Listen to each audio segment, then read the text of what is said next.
Opening.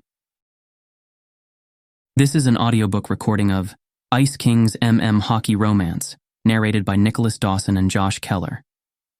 All rights are reserved by the author. Please note that no part of this audiobook may be reproduced, distributed, or transmitted in any form without the prior written permission of the author. This story, its names, places, and characters, are fictitious. Any resemblance to actual persons, living or dead, is purely coincidental. Thank you for respecting the hard work that went into creating this audiobook. We hope you enjoy the journey ahead. Don't forget to like and subscribe for more exclusive content. Chapter 1, Cillian. Montreal, Quebec. Stay alert on your flanks, I yelled, standing with my arms folded, watching the guys play an intense game of road hockey in the parking lot. It was an impromptu game, but it had me and Coach Stacy grinning ear to ear as they gave it their all. I didn't intend to stay. It was time for lunch, and I usually locked myself away in the cabins while the campers ate. But instead of leaving this time, I stayed. Watching them play, backlit by the golden sun, made my heart flutter. Well, not them. Him. Jason stood a head taller than everyone. His blonde hair glistened with sweat, and his mouth was pulled into a wry grin. They wore no protective gear, which I should have called out, but I was too distracted by the muscles rippling in Jason's back and his red shorts that cinched his narrow waist. I gently slid my thin, gold-rimmed glasses up my nose with practiced ease. My throat went dry watching him. Even his calves were corded and delicious. I forced myself to look away and noticed Ryan was being crowded. "Eyes on the wings!" I shouted at Ryan, and he nodded, then intercepted a player and got the ball, heading straight for the goal. I laughed when he scored, and everyone else groaned. "Go home, coach," Timothy shouted. "You're making us lose," Justin chimed in. Coach Stacy laughed, his bald head shining with sweat, and his bronze skin stood stark against the fading light. He flashed me his pearly white teeth and nudged my arm. "Come on, let's call it a day. It's almost time for lunch." I nodded, but my eyes caught Jason's pale blue ones. Soon his eyes seemed to whisper to me, and I thought of his hand trailing down mine, his fingers brushing against my skin just a few hours ago during that wine-soaked night. Then he'd leaned in close, his breath like hot thunder. Mine. I swallowed around the knot in my throat and turned away. This is getting ridiculous. It was the last week of Frozen Horizon intensive hockey summer camp, and soon all these guys would be off to pursue their dreams. Every year, it was the same group of guys rolling through, all of them wanting to make it to the NHL and improve their skills. Very few made it, of course, but the ones that did always managed to come back and relay their thanks for participating in the program. This year was different because it would be the last. Coach Stacy informed me that the government had cut funding to these types of programs and that he didn't plan to have it again. I sighed hard, glancing over my shoulder one last time, staring at the guys playing enthusiastically. Most of them were in their senior year of college. I knew some would like to return next year, but I didn't have the heart to tell them that this would be our last here. Wiping the sweat from my brow, I followed Coach Stacy into the large cafeteria. I sighed in relief as the blast of air conditioning hit my skin. The air outside hung heavy with the oppressive heat, pressing against my skin like a searing hand. It was as if the sun had declared war, its fiery rays relentless in their pursuit, leaving no refuge from the stifling warmth that clung to me like a second skin. It was unseasonably warm, and I couldn't wait to relax in my office for a few hours before going to bed.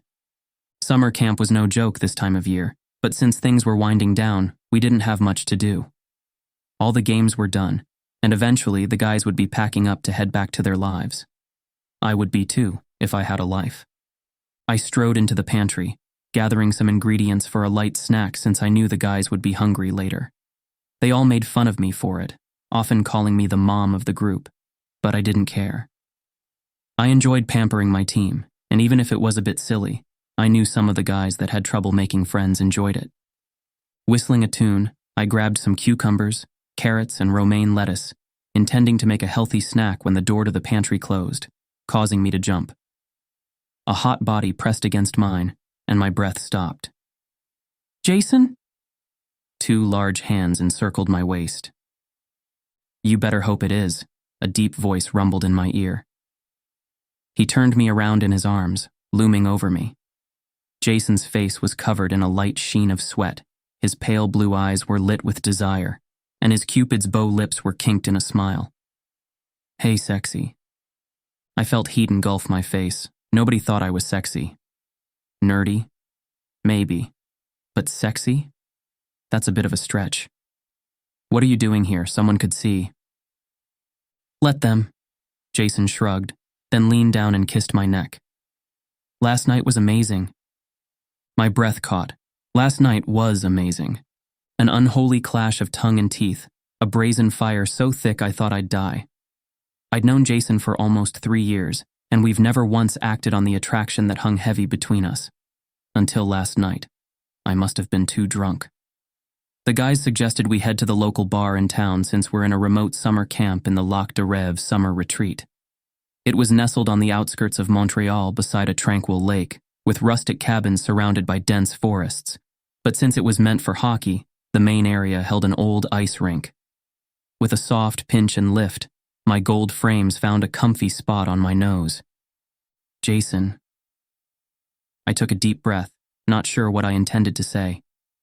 It was against the rules. If anyone found out, I'd be fired. Not that it mattered with the camp closing down soon, but the idea of his reputation being tainted bothered me. "We should cool it, at least until camp is over." Jason's thumb brushed against my lower lip. "No." I balked at that. "No? What do you mean, no?" "I mean no." Jason laughed at my outraged expression. "Look, nobody cares, okay? Trust me. Besides, I know you. After camp is done, you'll convince yourself that we can't be together because of how far away I live and blah blah blah. Let's just enjoy ourselves for one night. How about this? Meet me near the lake after everyone has gone asleep. We'll have a good time. I promise." "You're certifiable," I muttered, and he stole a kiss. "I know." Jason spoke, his rich voice causing me to shiver. "Just this once? Please, indulge your favorite student." "Yeah, well, you're on your way to becoming my least favorite," I said, then rolled my eyes. "Fine, we can meet, but after that we cool it. I don't want anyone getting the wrong idea." Jason winked at me, then pulled away. "Let me help. You're such an ass kisser. No wonder all the guys love you. I'll be beating them off with my gloves and hockey stick once they find out you're mine." "Shut up and keep moving, or else I'll start beating you with my hockey stick." "Kinky," Jason laughed, and I shoved his arm. We prepared a light meal together, talking and laughing about the last few days we had left. He spoke about his brother, who was some big hotshot in the NHL league.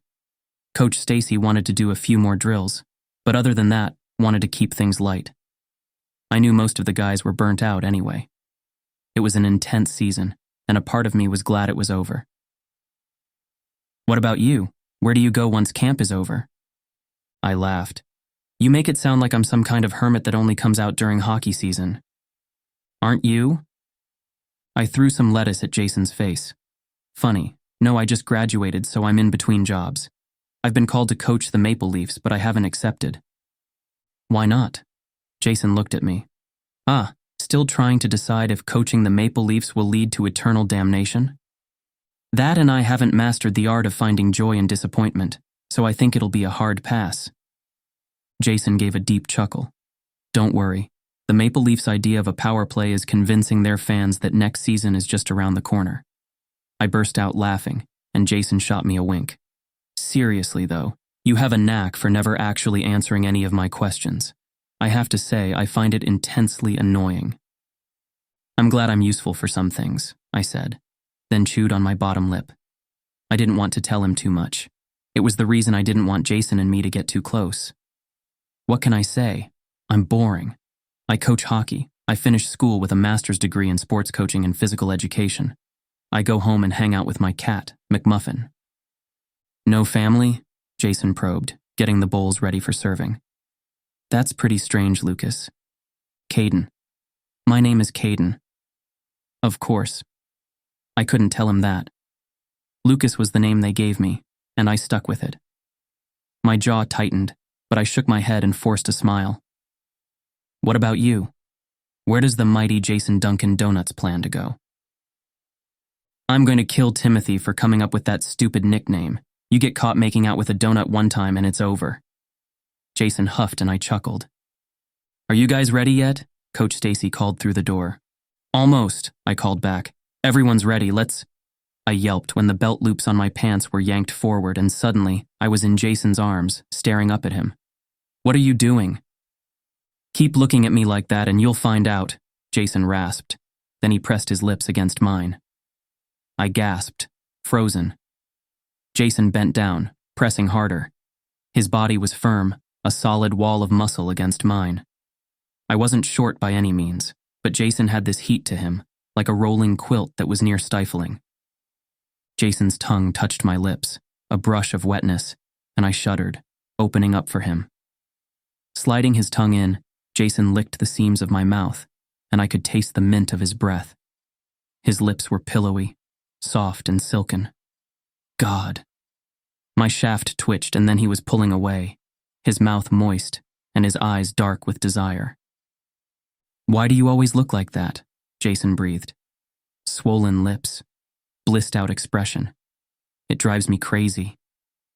He cupped the back of my head and hauled me in for another kiss, this one fierce. It was hot, heavy and terrifyingly dizzying. My brain turned into a fog when Jason kissed me like that. His tongue thrust into mine, licking the seams, and he grabbed my chin, angling my head to deepen it. I gripped his forearms. My knees threatened to buckle as he licked into my mouth with a brutish force. Are you done yet? Coach Stacy's voice cut through the air, and we jumped apart. Breathing hard, I stared at Jason as he licked his red lips. Crap, this was getting out of hand.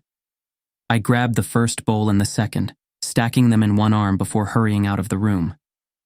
If I stayed there a second longer, who knows what would have happened. When I came out, I saw Coach Stacy standing outside the door, his hands on his hips. Well? Sorry, I muttered and avoided eye contact. The team was banging their forks on the table like a bunch of children. Where's the grub, Coach? I'm starving. Don't worry, I got you a nice heaping bowl of salad, I said, and placed it in front of them. All the guys groaned collectively and I laughed. Good one, Coach, but where's the real food? Timothy asked. Right in front of you, I said, beaming at their sour expressions. Oh God, he's serious. Timothy's head flopped down on the wooden table. I swear there's a special place in hell for people who give out healthy snacks. It's like going trick-or-treating and getting an apple. He shivered. A balanced meal is part of your nutritional... Put a sock in it, several of the guys yelled, and I laughed. Jason came out and joined them at the table. They were all moaning and groaning at the salad, and Jason slapped a few of their heads to get them to shut up. Oh yeah, Coach Stacy said, clapping his hands to get our attention. You know the cooks are making pizza tonight, so eat your salad. Coach Lucas worked very hard on it. He eyed the guys who started groaning, then smirked. And if any of you have a problem with that, remember, I'm happy to show you the bench until you find your inside voice. I'm sure Coach Lucas even broke a sweat. What with all that dicing and lifting, it's a miracle he's standing here today. Timothy muttered, and Jason smacked him upside the head. Hey. I laughed with the rest of the guys and something like sadness panged in my heart. Every year it was the same. A different group of guys, but we all managed to have fun and make the best of it. But now this would be the last. A strange feeling unfurled in my chest, and I tried to fight the wave of emotions coming over me. I didn't have a family. But these people became my family. Coach Stacy was there for me when... I stopped that train of thought and turned to look at the man. He sighed, rubbing his bald head. Settle down for a moment, will ya? Coach Stacy said, and everyone quieted. As you know, I'm not getting any younger. What are you talking about? Timothy said. You're a spring chicken. Quiet, Lake, or else you'll be on kitchen duty. And don't think I didn't notice you've been skipping out on your turn, Coach Stacy warned, and Timothy ducked his head like a crab. As I was saying, I'm no spring chicken, and unfortunately those bureaucrat bastards thought it was best to cut the funding for the team, so this year will be the last. A chorus of no broke out, and Coach Stacy raised his hands to appease them. I know, but what can I do? So enjoy it while you can and all that jazz.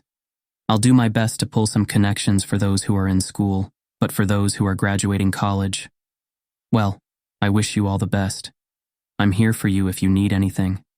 Coach Lucas and I will be here until the end. Until the end. My heart tightened, and I stared at the man who had become somewhat of a father figure to me over the years. Coach, it was an honor, I said to him, and we clasped hands.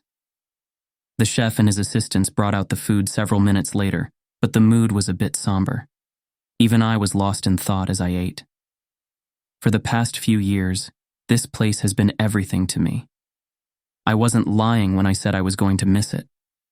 Then again, I had to move on. Sighing through my nose, I looked at all the guys. They would go off to make their own lives. Thus was the nature of coaching. I taught them all I could, and now it was time to let them go. All except one. Jason's eyes found mine and my breath hitched. Tonight. I imagined those large hands on me again, branding my skin, and Jason's pale blue eyes, like the currents from the sea dragging me under. My phone buzzed in my pocket, and I saw that it was Detective Ashton Nichols calling me. God, no. Not yet. I wasn't ready yet. Blood roared in my ears, and I quickly pressed the end button. A voicemail notification appeared, but I ignored it too. Not this time. I was determined to enjoy myself. Jason was right. After this was over, I would make an excuse to never see him again, and the worst part was we both knew it. I couldn't get attached, for his safety and mine. The moonlight draped a silver veil across Lac de Rêve, casting a luminous path on the tranquil waters. I hugged my blue windbreaker tighter, sighing at the subtle beauty hidden within the depths of the lake. The cold air hung in a hushed embrace, kissing everything it touched with a delicate frost. Under the canopy of the night sky, a serene quietude blanketed the world, broken only by the crisp crunch of footsteps on frozen ground. I didn't turn as warm arms wrapped around my waist, and Jason nuzzled against me. Hey. Hey yourself, he muttered, then kissed my neck. Care for a dip? Now? I laughed, turning to face him. Moonlight shrouded Jason's features, but I could see his blue eyes gleaming with mischief. Yeah, now. What are you afraid of? There's only me here watching you, he said, then claimed my lips. I sighed against his mouth, losing myself to his touch. I shouldn't have come. These feelings were dangerous, especially since hockey camp wasn't over yet. Even though Jason and I were around the same age, relationships between coaches and students were frowned upon. But I wanted him so badly. I felt desperate for any kind of human touch. The kiss quickly grew heated, and I pulled away, breathless.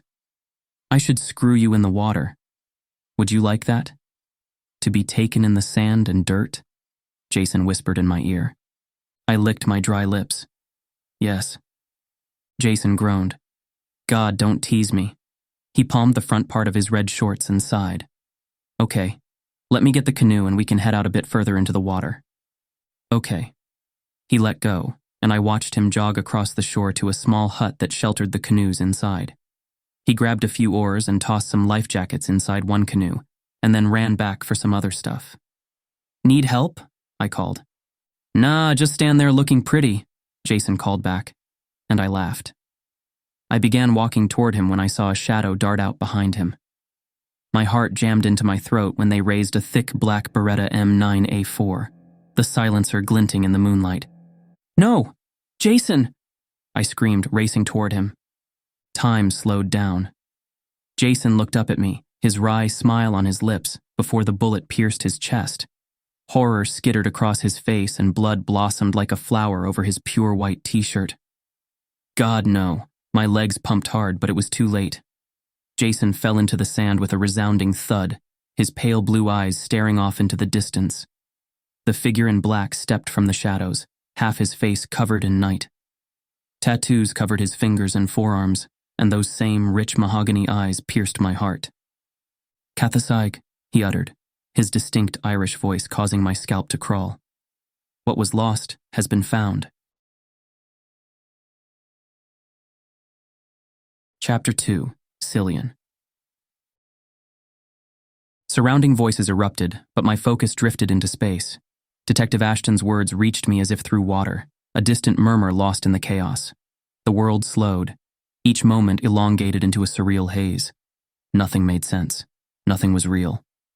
Detective Ashton seized my arms, shaking me from my stupor. "Where did he go?" He barked in my face, the urgency in his voice breaking through the fog.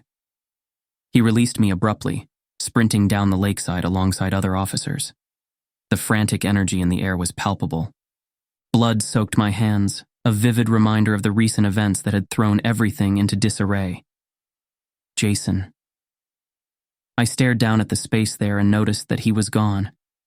Several other people were standing at the lakeside, their bodies silhouettes against the backdrop of night. "Come," Coach Stacy said, holding onto my shoulders. "Come off the ground." "Jason," I rasped, my eyes far away. "He was here a minute ago. We were going to skinny dip and make love. That was all a minute ago." "I'm sorry, son, he's gone." My heart cracked open, and Detective Ashton came back, his face like thunder, glaring down at me. "Why the hell didn't you answer your phone, Caden?" He kicked the sand, rucking up his thick black leather jacket. "We almost had him." I couldn't speak. I couldn't move. My tongue was nailed to the roof of my mouth. Him. He was here. He shot Jason. Killed Jason. Suddenly the ground was rushing up to meet me, but Coach Stacy caught me. "Can't this wait? Can't you see the state that he's in?" Coach Stacy yelled as he rounded on him. "Serves him right," Detective Ashton spat. "Get him the hell out of here." Several guys helped him carry me over to the EMS, who were waiting in the parking lot. Gone. Jason was gone. Serves him right. A hammer pounded against my temples, and I let the darkness claim me. Sunlight flittered through the windows, and I groaned, turning onto my back. My eyes felt bruised and swollen, and my mouth tasted like it was stuffed with cotton. For a moment, I thought that it was like before and touched my side, feeling for the 9-inch wound that was inflicted several years ago. I found nothing, but my ribs ached from the memory of that butcher's knife as it drove through bone and flesh. Was it all a dream? Then the bustle of nurses and doctors caught my ear, along with the scent of antiseptic lingered in the air. The bed was surrounded by the gentle cadence of beeping machines, and I realized with a shrinking horror that it wasn't a dream at all. Jason. I lurched off the bed, my heart slamming against my chest. "I'd sit down if I were you," a voice gritted out at the corner, and I whirled to see Detective Ashton there, nursing a large cup of coffee, but his eyes were like steel. His hair looked like he'd been running his fingers through it all night. A dark blonde stubble covered his chiseled chin. If he was here, that meant. My brain shut down. Everything came roaring back, and I felt like I'd go mad if I didn't get out of there. I began getting off the bed, tears blurring my eyes, but a wave of dizziness came over me and my knees turned to jelly. "I told you don't move, damn it," Ashton barked. He grabbed my arm and hauled me back to the bed. "What the hell do you think you're doing?" "Let me go." I tried to wrench my arm away. It was happening. It was coming. Bile burned a warpath through my throat, and he pulled away just as I retched.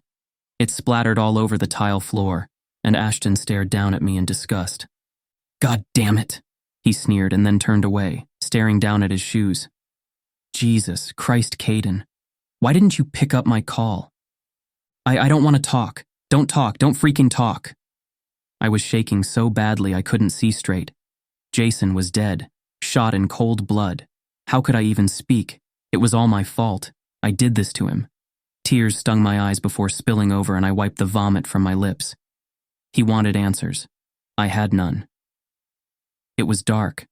The person knew my name. I couldn't say for sure if it was him or not. "Don't talk," Detective Ashton spat. "Christ, I've got a dead body and a family demanding answers and you say you don't want to talk?" He paced the room like a bull, his bulky form crowding me. "Caden, you've got 10 seconds to tell me what the hell just happened or so help me."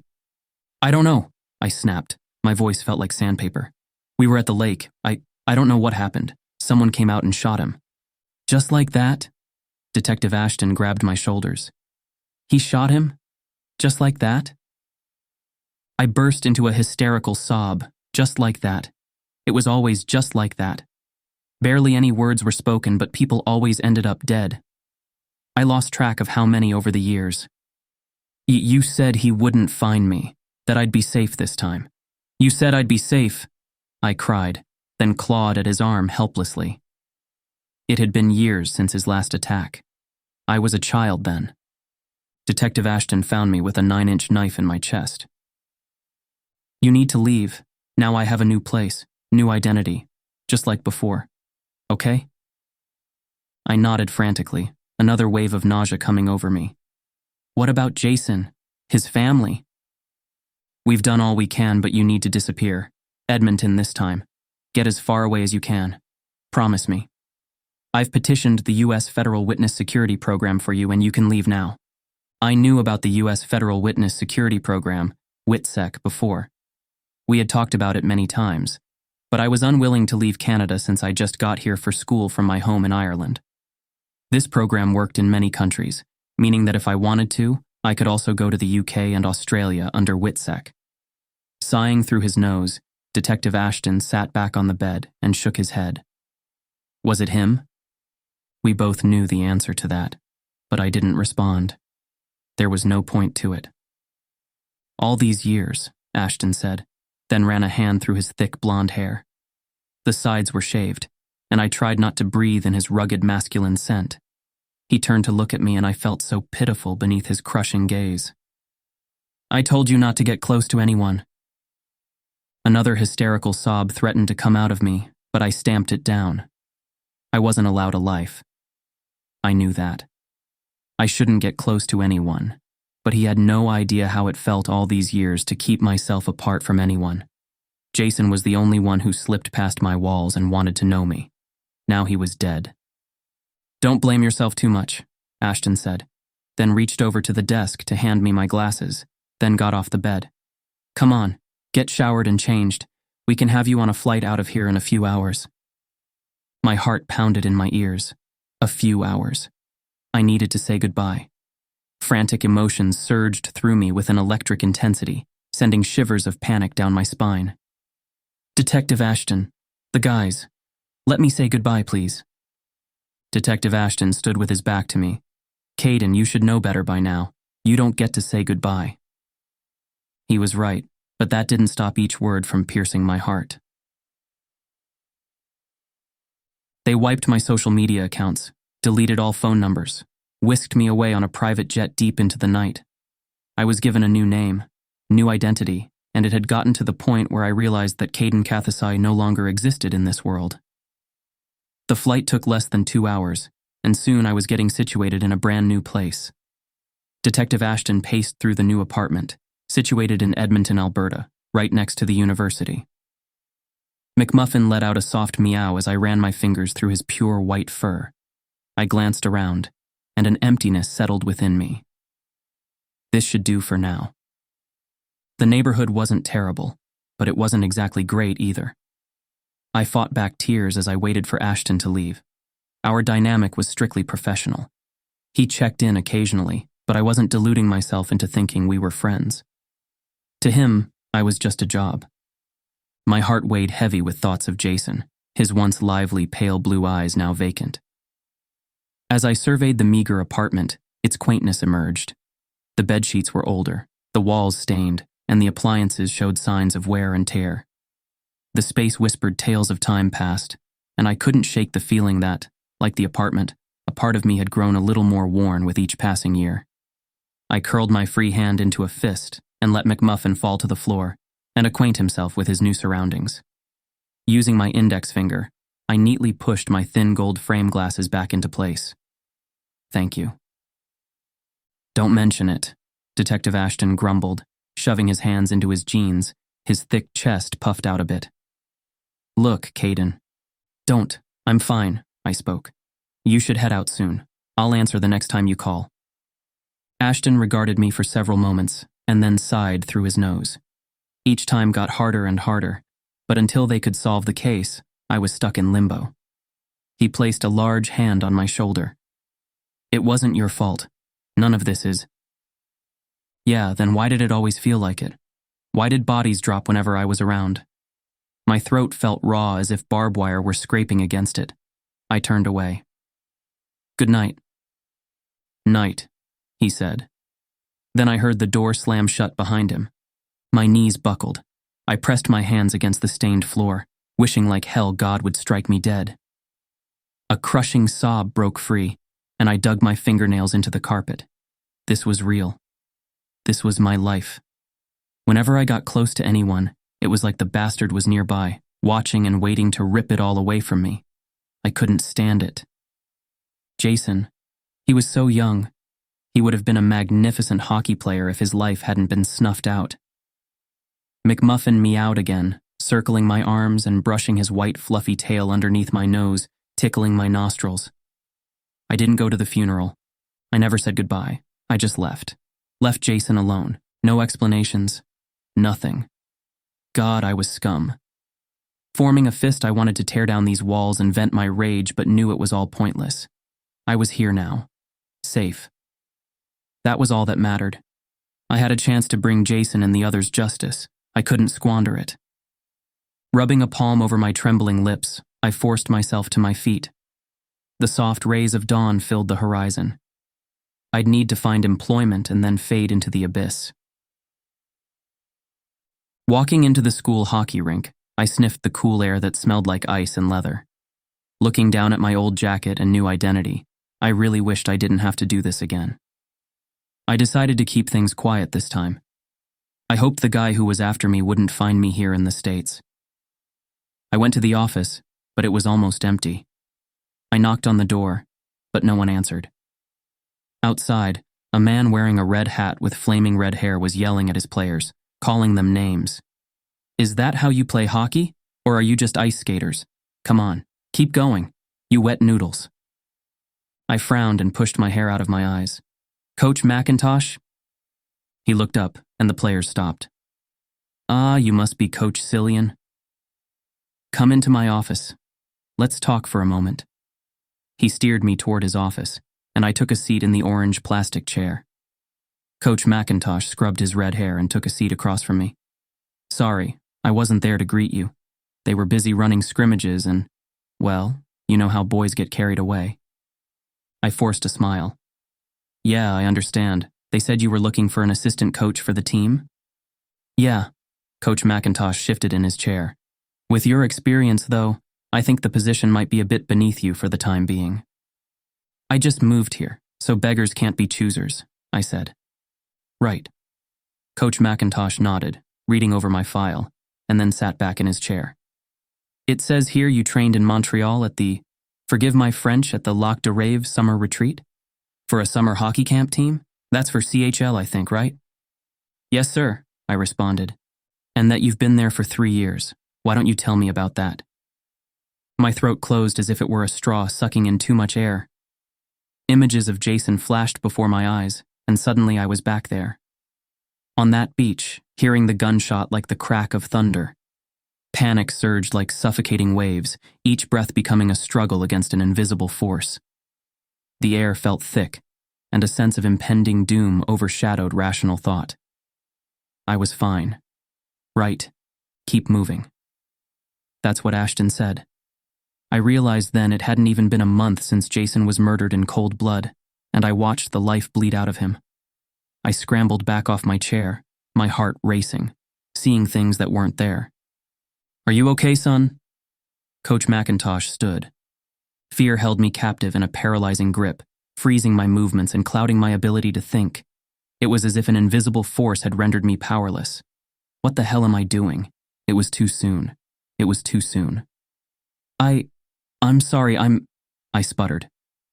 The world tilted dangerously and I scrambled to hurry out of the room, but Coach McIntosh grabbed my shoulder. I swung at him, rage engulfing my core, but he stepped back just in time. Hold on there, I'm not going to hurt you, he spoke with his hands raised. Are you okay? Did something happen? I couldn't speak.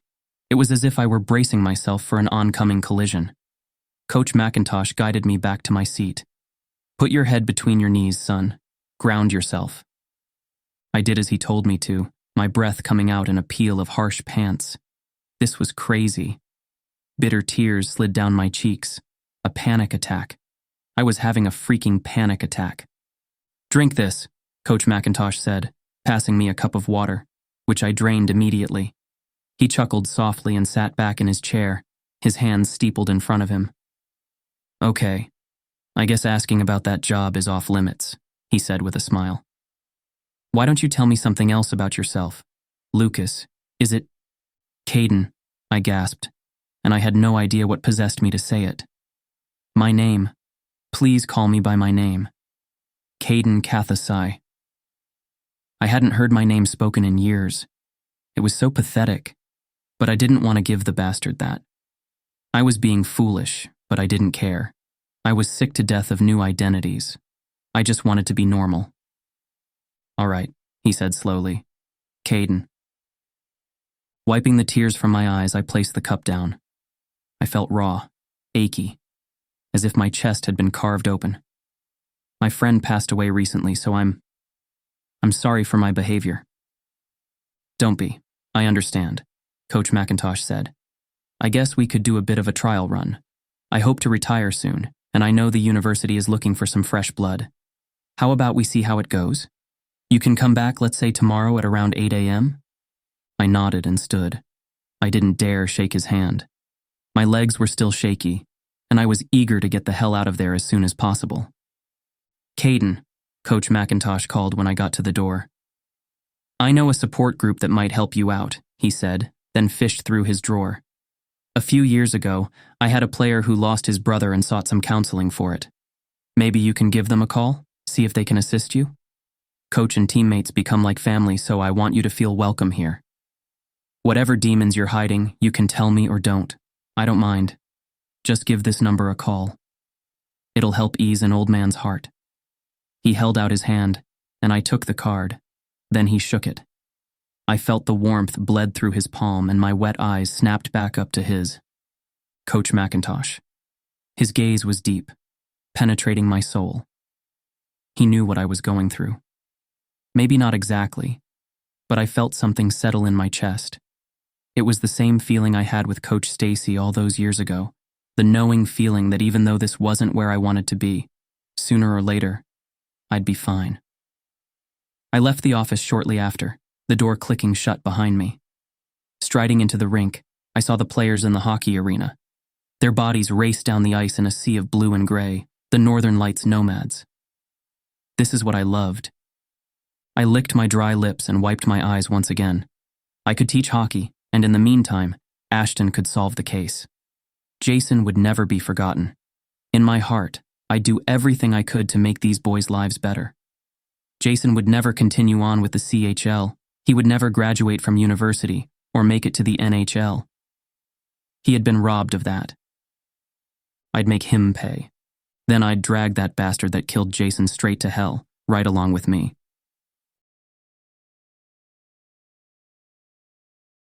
Chapter 3. Cillian. 5 years later. Kit soared down the ice, executing a masterful move to intercept a player, leaving me almost grinning. With just 5 minutes left on the clock, our team, for the 5th season straight, dominated the game. Crossing my arms, I observed the team, silently reminding Jesse to watch his back. The game buzzed with excitement, everyone anticipating the next move. Then a player built like a brick wall charged forward, slamming Kit against the boards. "Damn it," I cursed, glancing at the referee, who turned a blind eye. Gritting my teeth, I restrained myself. The old ref seemed to despise our winning streak, but the score was 5-3 against the Glacier Grizzlies, and this game would solidify our team's reputation as undefeated champions for the best university team in Canada. Several players zoomed past me, and I turned to Coach Jacobs, who shared my concern. The same opponent targeted Kit near the boards again, this time with a hit so forceful Kit crumpled on the ice. "Time out," I called, frustration boiling as the ref finally blew the whistle. Was the guy blind? The team returned, sweaty and irked at the unfair play. It was a blatant foul, but the ref didn't call it. The guy slumped onto the bench. Kit removed his helmet, running a hand through his sweaty brown hair. "We're getting creamed out there. That guy is like a damn truck. I exchanged a glance with Jacobs. All right, let's change things up a bit, I spoke, and the guys' faces brightened. Let's take them to church. They snickered. Yeah, though I walk in the valley of the shadow of death, I said with a wink. You know what to do, Kit. Kit shot me a wicked grin. Through the storm, through the roar. Nomads, Arctic to our core. Through the storm, through the roar. Nomads, Arctic to our core, echoed the team. I laughed. Now let's kill it. The buzzer rang and they shot out onto the ice. Our undefeated team had a plan. Kit, focused on the puck, looked at me, and I nodded, signaling the other players. My heart pounded as the whistle blew, and Kit sped off like a bullet, executing a flawless offensive zone face-off play. Damn, the kid was good. Kit's gaze remained fixed on the puck, anticipation hanging thick in the air as he prepared for the crucial face-off. The clock ticked down, and the weight of the game rested on this moment.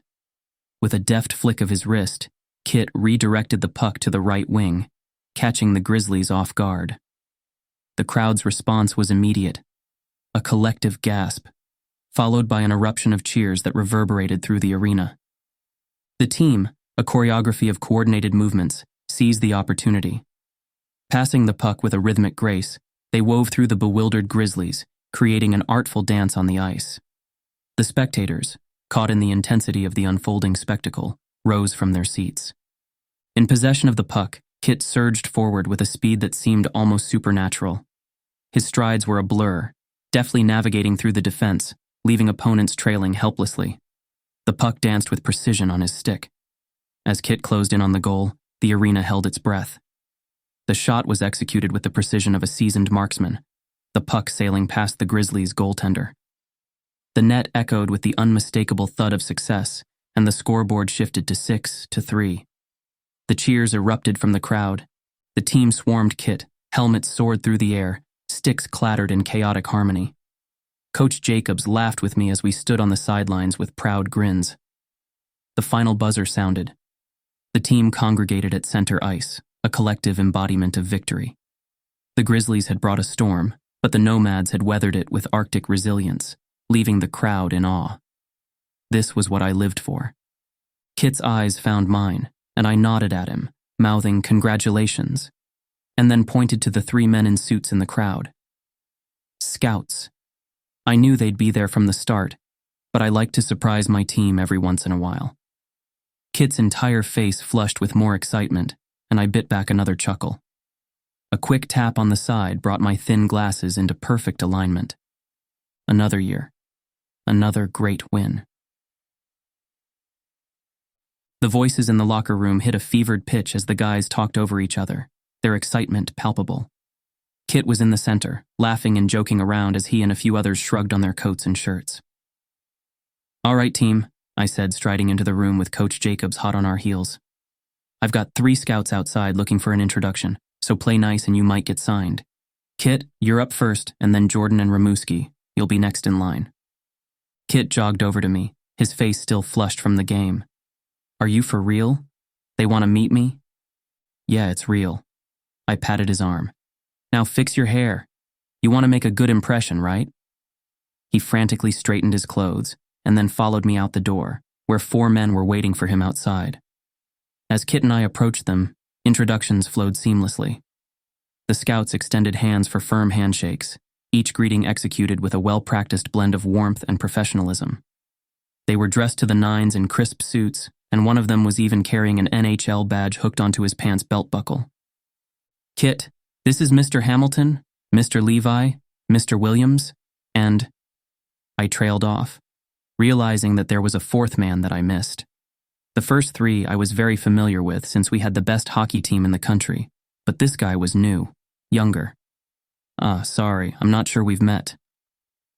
Eric Harriston, he spoke, and we shook hands. However, his hand lingered longer than necessary. The younger scout's handshake carried a subtle vigor that hinted at his eagerness. Among the trio of seasoned scouts, he stood out the most. His suit was as crisp as a banknote and hugged his frame perfectly, accentuating his broad shoulders and narrow waist. Pleasure to meet you, Coach. We've been following your team's remarkable performance closely. Absolutely. The Northern Lights nomads have caught our attention, especially your star captain here. Mr. Hamilton chimed in with a boisterous laugh, his pot belly spilling over the front part of his suit that seemed to be stretched within an inch of its life. How did you feel out there, son? Good, very good, thank you, Kit said. I'm just happy to be here. I'm sure you're going to be a lot happier in the next few minutes, son, Mr. Levi said. We're here to talk about a spot for you in the NHL, Kit, Canadian League, all the bells and whistles, my friend. Kit's entire face lit up, and they spoke a bit more about signing him. I watched on, grinning. It was everyone's dream to join, however very few were selected over the years, but my team happened to have the highest number in the country. Kit was flushing so red, I thought he'd pass out. They talked for a few more minutes before Mr. Harriston's eyes turned to me. Hey Kit, impressive game out there. Here's my card if you have any questions and we'll be in touch. Do you mind if we have a word with your coach? Kit took the card and nodded, as if he were in a daze. I gave him a light shove toward the locker room. Tell Jordan and Rimouski to get ready. I'll call them in a minute. Turning back toward the group of men, I waited for what they were going to say next. Coach Cillian, I represent the Calgary Flames, and I have to say your team has certainly put you on the map as one of the best coaches to work within the country. I laughed, ducking my head. Look, fellas, if this is another job opportunity, I'll have to decline. I love my work here and wouldn't change it for the world. Really?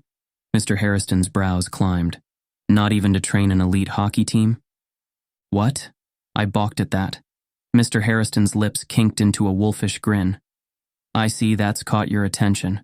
Look, the NHL is looking to put together a special hockey elite team, filled with the best players, and we think you'd be an exceptional coach to take charge of it. You can't be serious? I said, brows knitted. A special elite team? What are these guys, like special forces for hockey? You make them sound like they're training for the Marines. I laughed, but nobody laughed with me. Oh, you mean, I gasped. Think what you will, but the NHL is committed to investing in talent. That's why we've decided to put this team together. It will only include the best of the best hockey players in the country. It's 4 months, starting in November until February. We will be focused on steadying skills, physical endurance, and speed. Some of it will be televised so that each player gets maximum exposure, and sponsors want to see them using their products as much as possible. I frowned. So they'll be like guinea pigs? I'm afraid I'm not following. What exactly are you training them for? Mr. Harriston's eyes drilled into mine. To become an elite team, Mr. Cillian.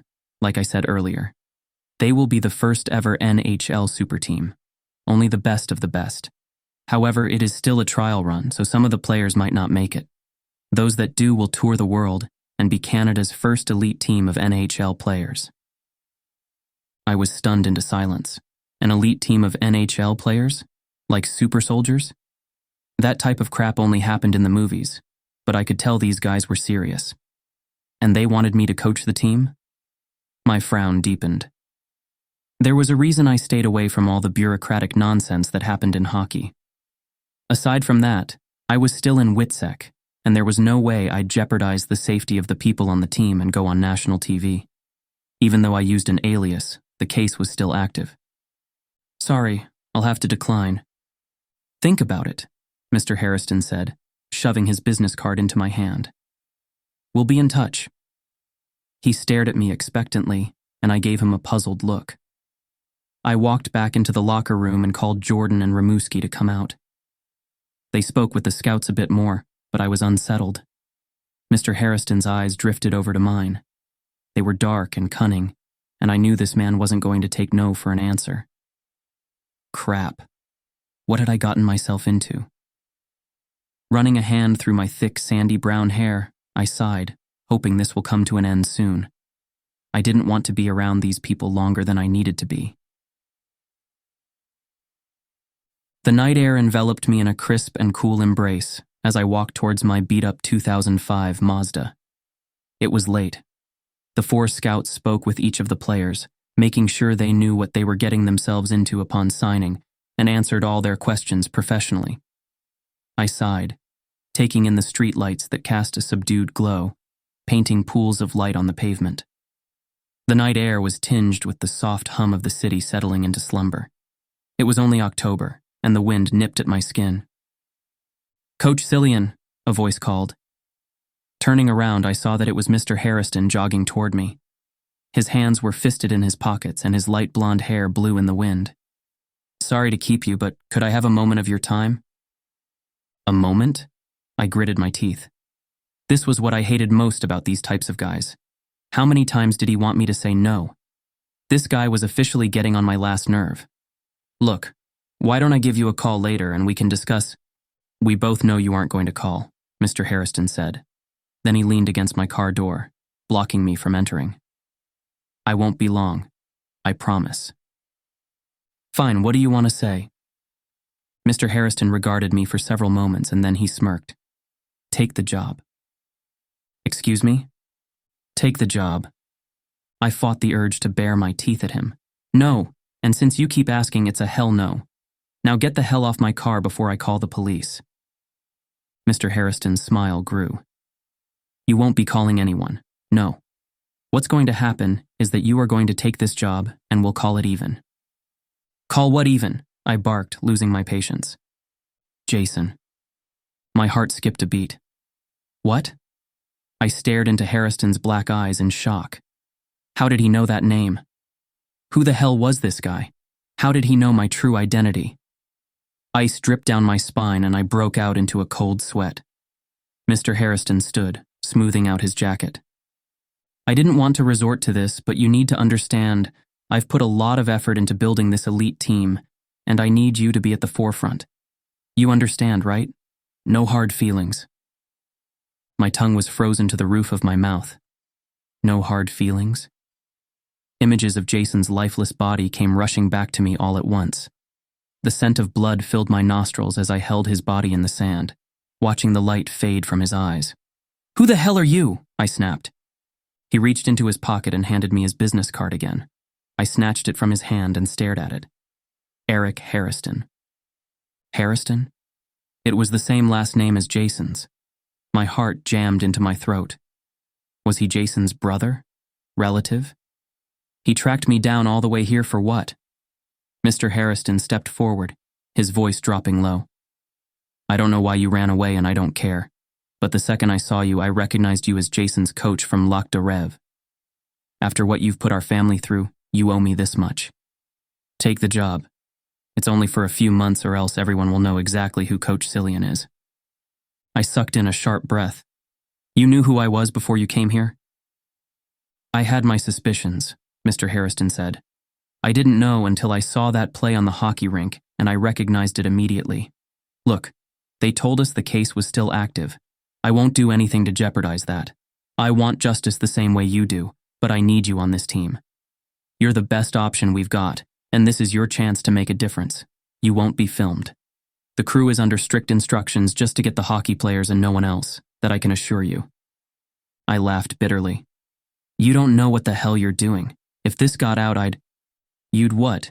Be known for the cowering piece of crap you are?" Mr. Hairston snarled. "Jason told me everything that happened between you two. You were his coach for 3 years.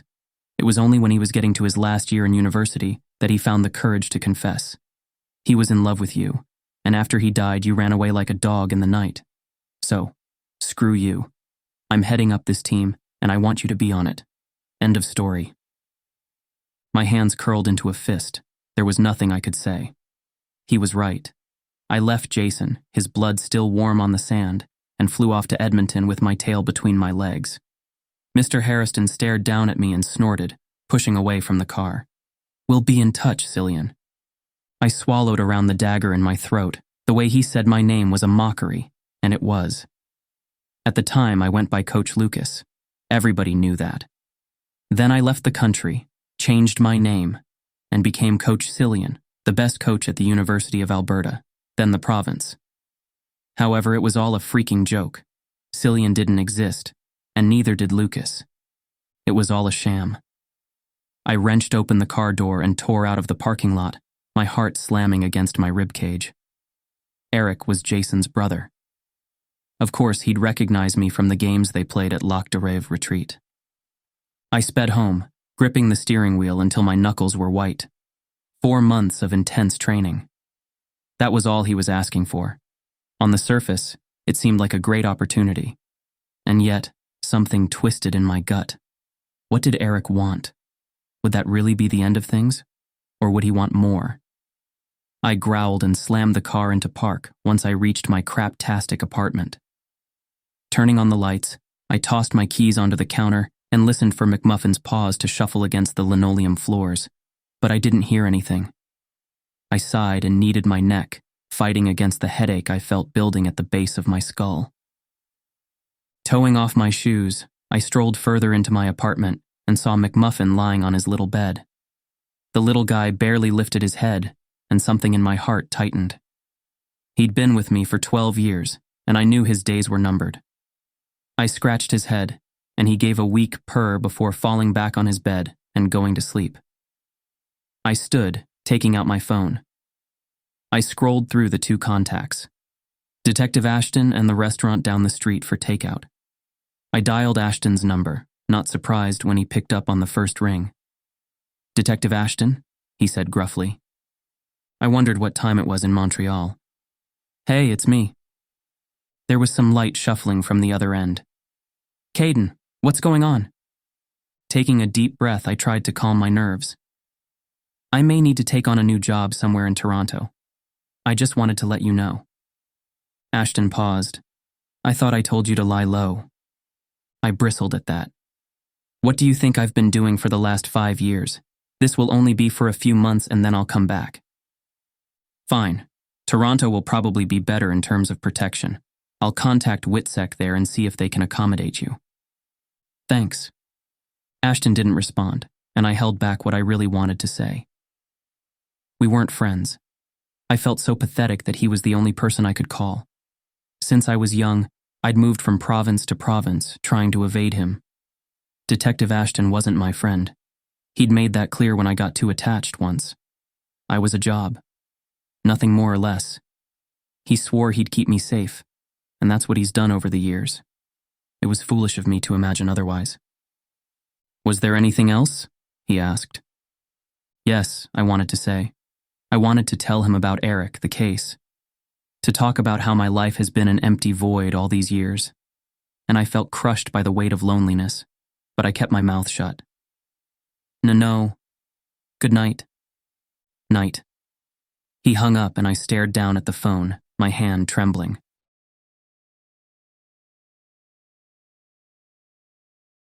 Chapter 4. Cillian. Staring out the window, I watched the ramp fade into a speck as the plane took off. The flight from Edmonton to Toronto would be 4 hours, and I ignored the slight pounding in my skull. McMuffin had to be placed with the other pets, and anxiety gnawed at my chest when I thought about him sickly and stuck in his cage. I debated whether to take him with me, but in the end, I had no choice since my lease was up, and I decided not to renew since I would be in Toronto for the next 4 months. Eric had booked my flight and taken care of the shuttle car picking me up at the airport to take me to the resort on the outskirts of the city. I wasn't as familiar with Toronto as I was with Montreal, but it was all the same anyway. The stewardess brought me a glass of water, and I snuggled back in my seat, content to stare out the window and watch the clouds fly by. Everything at the university had already been arranged. Although the guys were disappointed that I was leaving before the season ended, I was confident Coach Jacobs could take care of them. Taking a sip of my water, I felt a little nervous about what was happening next. I've never coached an elite team before, and I was concerned that they would find my skills unsatisfactory.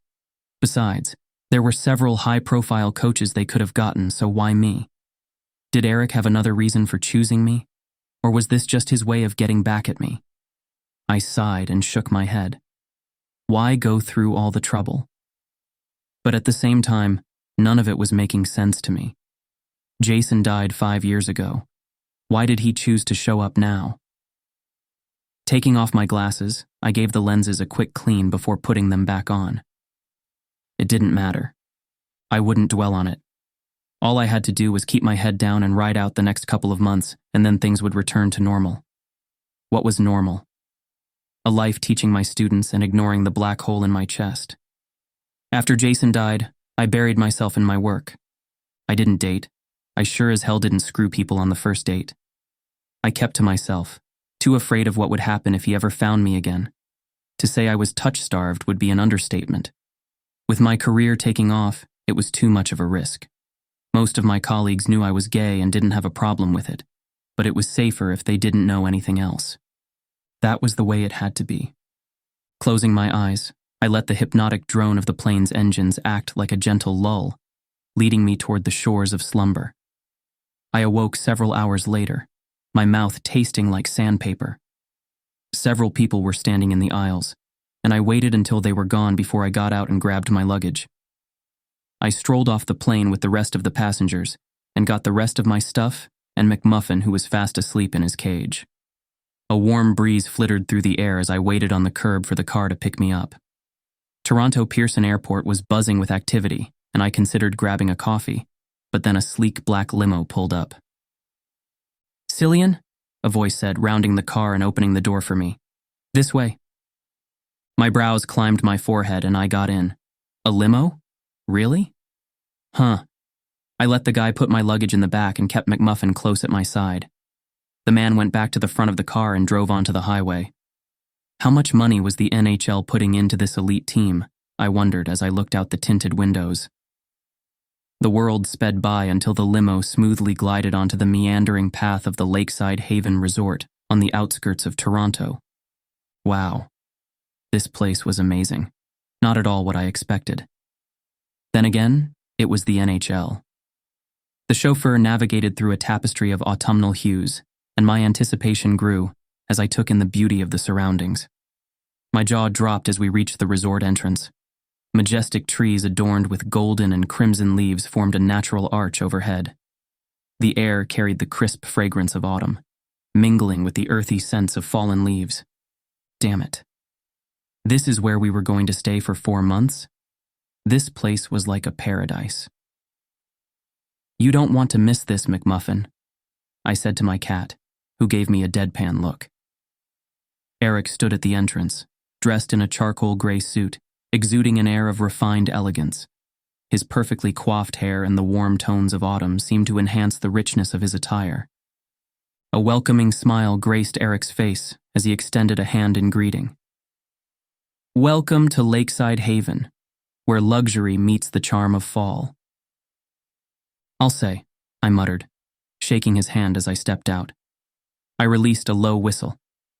"Wow, you weren't kidding. This place is amazing." "Trust me, we haven't even gotten started yet," Eric grinned. "We've prepared a special itinerary for your stay, but first, let's get you settled into your accommodations." I followed him through the grand lobby, making small talk about my flight and where I'd be staying. They brought my stuff up to the 3rd floor, where Eric announced I'd be staying in my own suite with another coach. He had a lot of things planned for the day and asked that I put my stuff away so that he could show me around. I got McMuffin settled, making sure his food was ready and a bowl of water was set for him, and then Eric and I got started on a tour of the grounds. The resort was fully booked, with the coaches staying on the 3rd level, while the hockey players were on the 4th level. Everyone else, including the media, was stationed at the lower levels, and they had to adhere to strict filming schedules so as to not interfere with the games and other things we had planned. Eric informed me that he would be in charge of all the PR stuff, and he wanted me to work with the coaches to create a rigorous schedule for the team to abide by. "Which I'm sure won't be too challenging for you since you've been a coach for years," Eric explained as we walked through the halls. "But overall, this elite hockey team is just the stepping stone. Once the team is officially formed with all the right players, then they'll work like a well-oiled machine." I nodded along, listening to what he said. "So you want me to help build the team? How do you determine who makes it and who doesn't? Will there be a series of tests?" "Yes, but that will be explained in more detail once the other coaches arrive," Eric said. "These players will be the best in the country, but as a team, they might not mesh well together. That's why we'll have to be careful in our selections. We need to promote the right guys who have the best attitudes. Your judge of character will certainly be needed going forward." "Understood." "Come on, you haven't even seen the best part," Eric winked, and then he led me to another building that made my jaw drop. As soon as we opened the dual doors, I was stunned at the advanced training hockey rink. It was a futuristic ice arena, equipped with state-of-the-art technology. LED-enhanced ice illuminated the surface, creating a dynamic visual experience that complemented the cutting-edge training programs. "Behold, the new training rink," he said, his arms spread eagle. "Jesus," I whispered, my eyes as wide as saucers. "It's the first official smart rink. It's got high-tech analytics, incorporating sensors and cameras to track player movements in real time. Coaches can analyze data on skating speed, puck control, and precision, providing invaluable insights for targeted skill improvement. The media has a special area over there," he said, pointing to a row reserved for them. "And here, the players can watch playbacks with the cameras inserted on the boards. Will this track their metrics?" "Oh yeah," Eric said, beaming. "Trust me, it will greatly enhance their performances. I'd like you to coordinate weekly playbacks for the team so that they can take notes and we can run different plays." I pushed the rim of my glasses higher on my nose. Jesus, this was crazy. "Come on," Eric said. "We're just getting started." "I'm going to hate you for saying that, aren't I?" I groaned, and he laughed, taking me into the next room. We passed dual doors and entered a large biometric fitness training room. Cutting-edge machines would measure and analyze players' strength, agility, and endurance, enabling personalized workout routines that directly enhance on-ice performance. "Color me impressed," I said. This was so beyond what I was expecting. "Yup, we've also got training pods. Athletes can visualize and practice hockey-specific movements, enhancing muscle memory and decision-making skills in a controlled, digitally simulated environment. But you don't need to worry about that. We've got a team of organizers that will look after this room. We've also included instant performance feedback in every simulation room. Every move is analyzed in real time, providing immediate insights into strengths and areas for improvement. This valuable feedback loop accelerates the learning curve, fostering continuous growth in hockey proficiency." "Are you guys trying to create G.I. Joe hockey players? This is crazy," I laughed, and Eric joined in. "No, seriously, this is amazing." "Yeah," Eric said. "Jason and I talked about it for years. I wish." He trailed off and then sighed. "Look, about what I said before. I know I had to twist your arm to get here, but I'm glad I did. I've seen you coach and you're the best fit for our team. I know you can do it. You're young, the guys will love you, and I'm sure we can create something amazing together." I swallowed hard at that. At first I had my reservations. What Eric said felt like blackmail, but after seeing the scope of this place, I realized that it was actually better than I expected. This hockey team would certainly put these players on the map. It was the first of its kind, and we'd be making history here. "It's fine," I spoke. "I'm glad to be a part of it." "Good, now get some rest. We have a meeting tomorrow with the 3 other coaches, and then the hockey team should be arriving shortly afterward." I nodded and watched him leave. This place was better than I could ever imagine, and I was going to be leading the charge. Warmth blossomed in my chest, and I smiled. The thought of going back to my old life felt meaningless, especially when I was going to be a part of something so big. I vowed then and there to make it worth it. These guys were the best Canada had to offer. They would go from being good to international superstars, and I would be the one to help them through it. The next few days were a whirlwind of activity. I could hardly catch my breath between meeting the 3 assistant coaches and creating 4 months' worth of activities for the players to create this elite team that would satisfy the executives. To say I was exhausted by the end of the week would be an understatement, but I loved the job, and each day had me grinning from ear to ear and brimming with excitement. Eric checked in periodically, but once I was settled, he said he wouldn't be staying because he needed to get back to his home base in Montreal. Coach Sterling, Coach Maverick, and Coach Luther were all assigned to help me. At first I wasn't sure about working with them, but none of them were interested in becoming head coach, and they were eager to help with anything that I needed. They were an amazing group of guys that I got along with instantly. That evening, I flopped back onto the couch and sighed. Tomorrow the hockey players would be arriving, and then things would really take off. I turned to stare at McMuffin, who hadn't moved from his spot in the last few hours. The rise and fall of his tiny chest labored. A part of me knew I should start making arrangements for the little guy, but I couldn't bring myself to do it. He'd been with me since the beginning, and my heart ached at the thought of euthanizing him. I'd have to take him to the vet and see what would be the best option. He was old, so it might be best to let him pass naturally. I lifted my glasses and rubbed at my tired eyes, then headed straight to bed. I woke up the next morning and got dressed as I usually did. Eric never told me to pack a suit, and I couldn't afford one anyway, especially the name brands that he wore. Instead, I opted for something simple. A pair of blue jeans and a white polo shirt that I tucked in, some plain white sneakers, and my ID badge hung around my neck. Staring in the full-length mirror, I sighed at my ordinary appearance. My glasses were perched on my tall nose. My pink lips were bow-shaped, and my eyes were like crescent moons, framed with thick, dark brown lashes. I tried to style my soft, sandy brown hair, which resembled sun-kissed tendrils, but it just lay flat.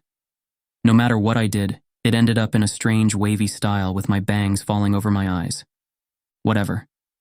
I pet McMuffin before I left, noticing how cold his body was, and ignored the pang in my chest before shutting the door behind me.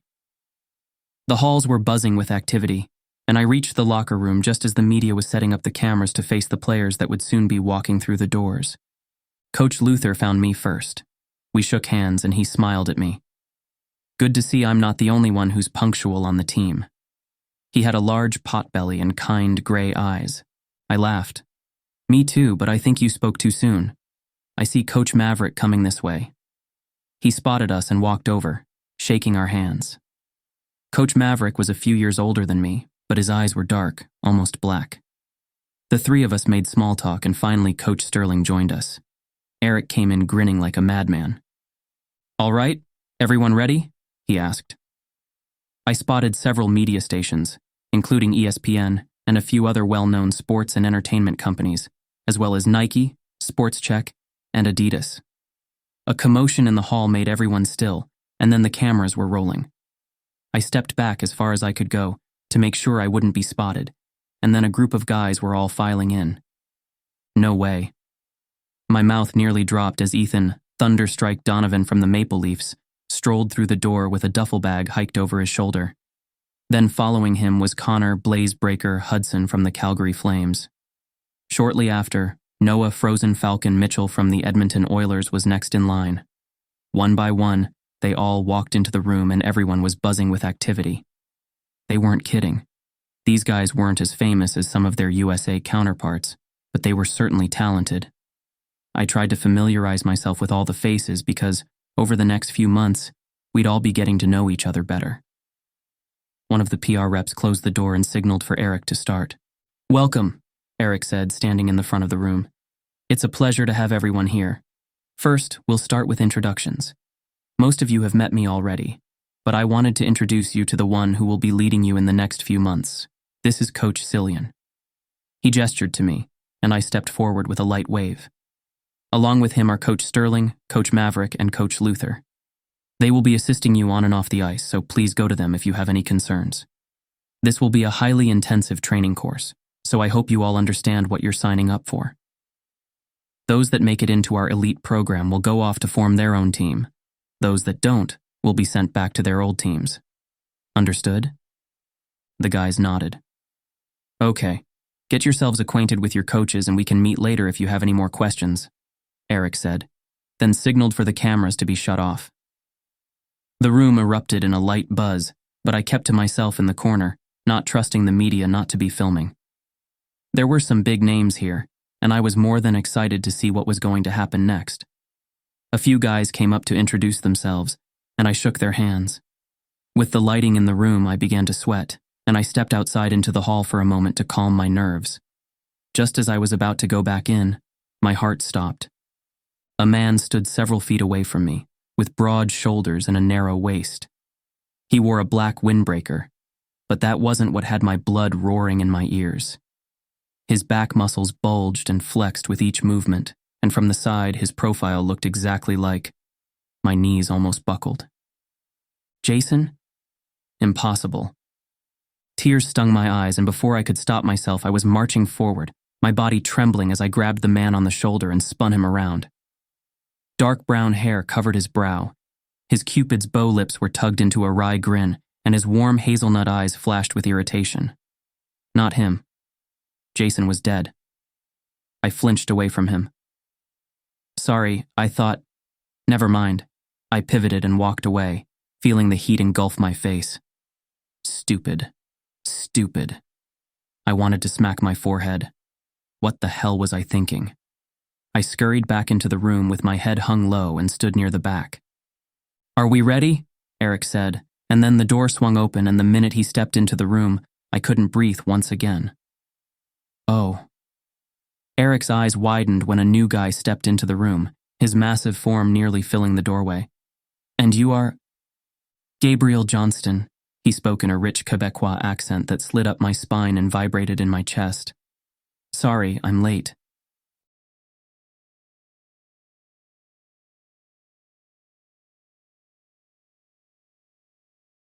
Chapter 5. Gabriel. I cursed my luck when my eyes landed on Jake Thunderbird Hale. The bastard was sitting in the corner smirking like a goddamn Cheshire cat. What the hell was he doing here? I gritted my teeth and forced my gaze to the front. Everyone was staring at me. I was 10 minutes late and so far not making a good impression. Well, it wasn't my fault. First, my stupid car broke down, and then I got lost halfway here. Whatever, I'm over it. Striding deeper into the room, I stood near the back, trying not to laser Jake with my eyes. Bastard. Shouldn't there be a "no assholes allowed" sign somewhere? There must have been some sort of mistake. We were on the same team. How did we both get called to participate in this? Eric nodded to me, but something about his gaze lingered on my face before he looked away. All right, let's get started. I'll give everyone a chance to mingle and rest up. Tomorrow, we start bright and early with Coach Cillian on the ice. Since this is the first week, we'll take it easy with some practice drills, and then the real work begins. He waved his hand and signaled for the camera crew to wrap up. Crap. I missed the walk-in and the introduction. Irritation sparked in my core. I can't keep screwing up like this.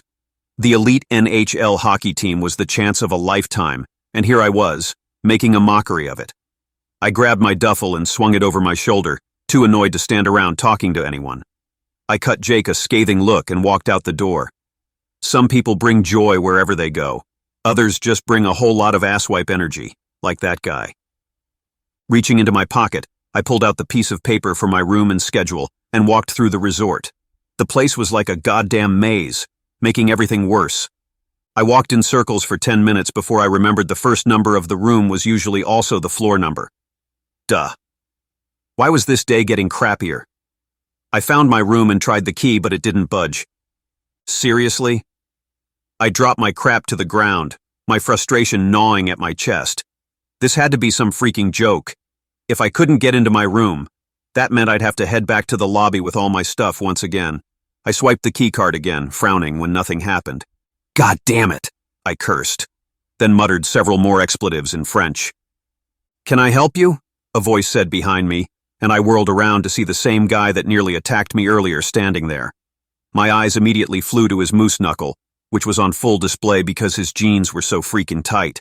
They were buttoned up his narrow waist, and he had his white polo shirt tucked in, along with plain white sneakers. I mean, who dressed this guy? He looked like he was from the 80s. I half expected Kevin Bacon to jump out and start singing Footloose.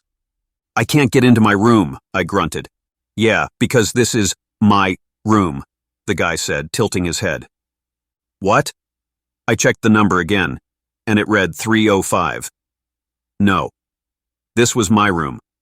I showed him the sheet of paper I was holding, and he looked it over for several moments. This guy didn't look like a hockey player.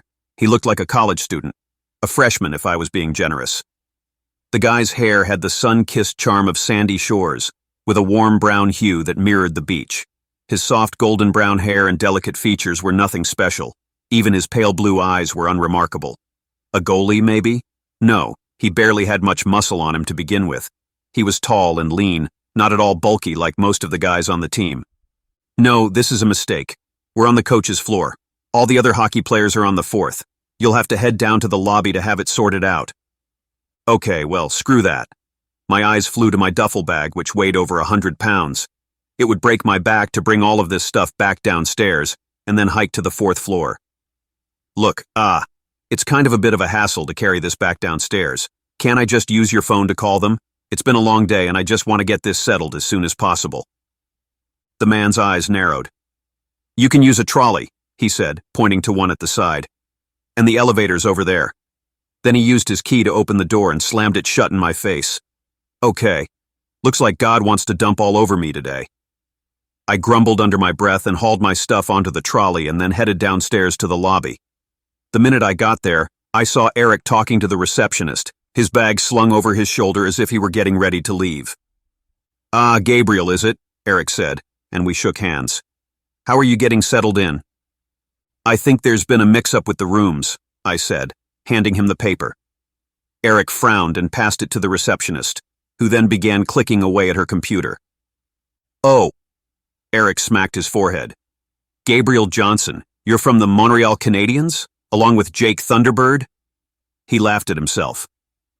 Now I see why there was a mix-up. So sorry about that. We signed him first, and then you right after. However, we're actually larger than most teams with 29 players instead of the usual 23, so the rooms were all booked up because of the press downstairs. So, he clicked his tongue and reviewed the paper again. This is the right room. If you want, I'll head up there with you. I'm sure you frightened Cillian. He laughed like he hadn't screwed things up for me to begin with. It was taking everything to rein in my temper. The drive from Montreal to Toronto had been a 5-hour slog, and now I would be rooming with someone who wasn't even on my goddamn team. Wonderful. I followed behind Eric, silently fuming.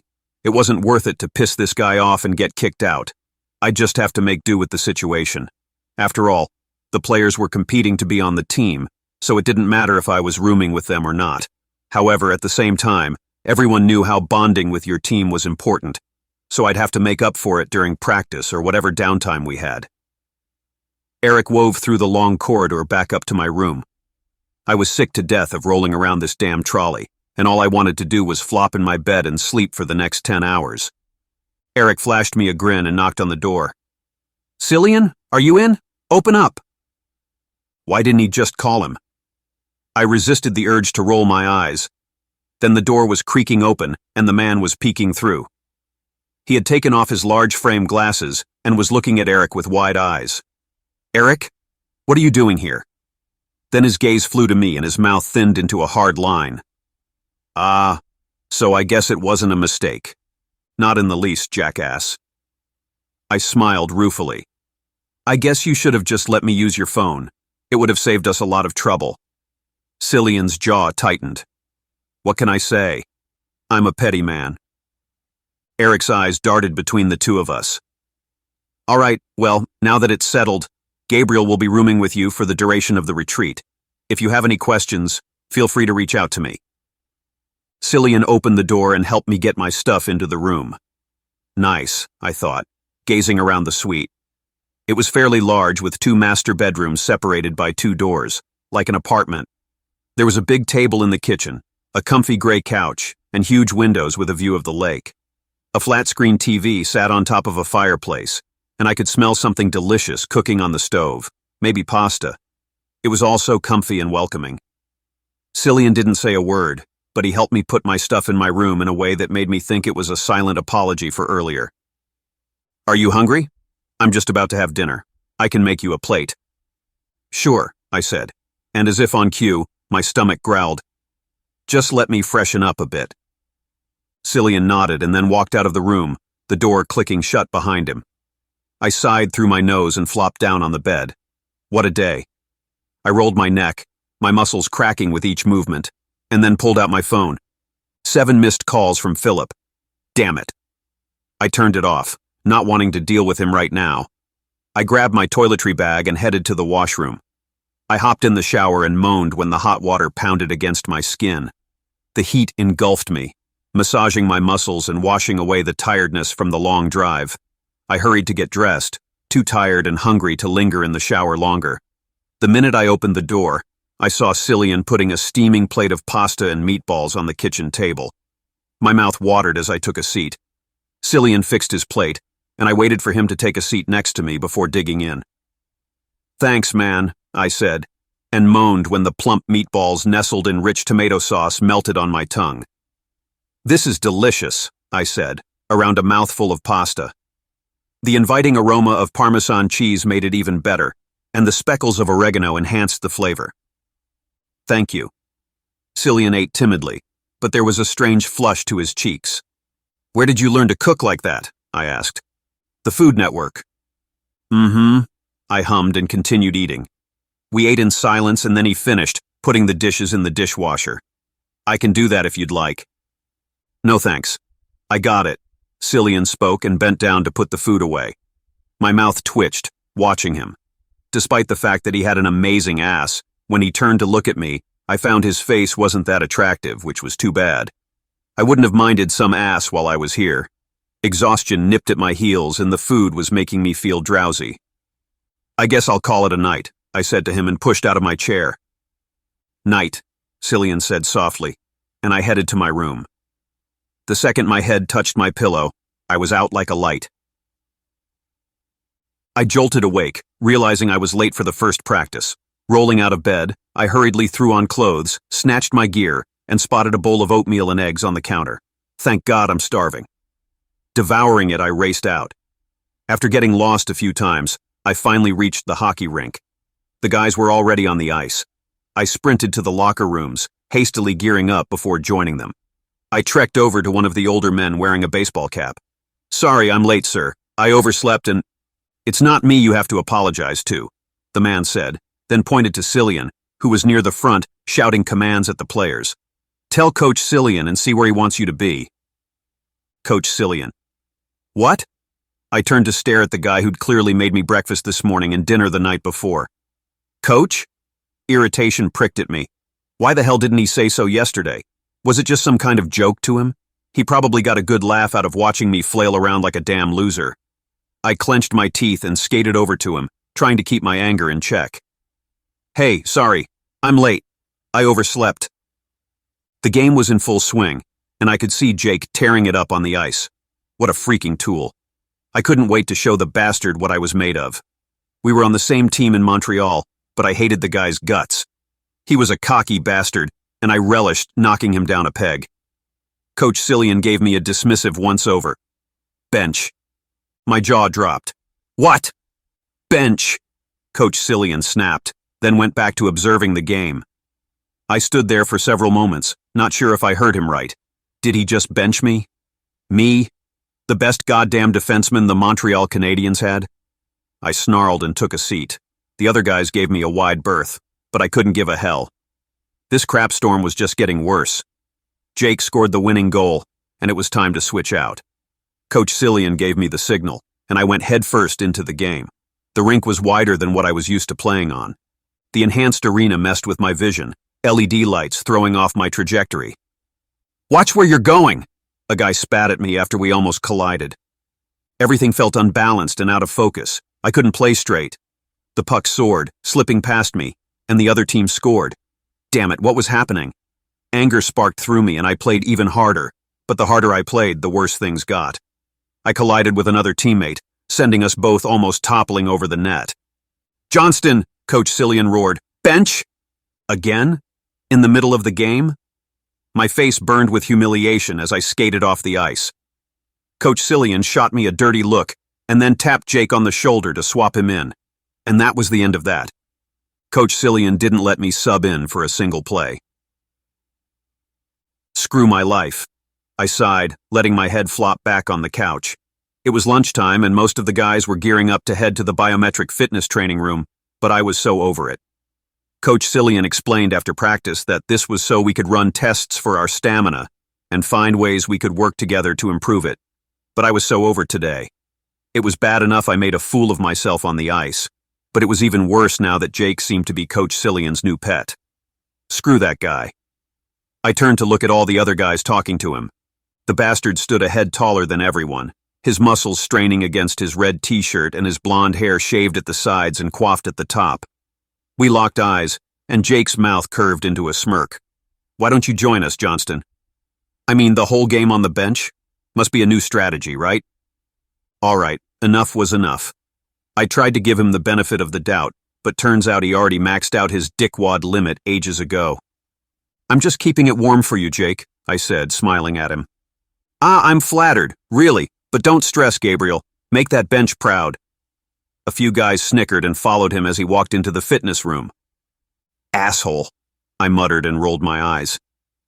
It was so freaking high school, and to say I wanted to give Jake a few extra holes in his face would be an understatement. Whatever.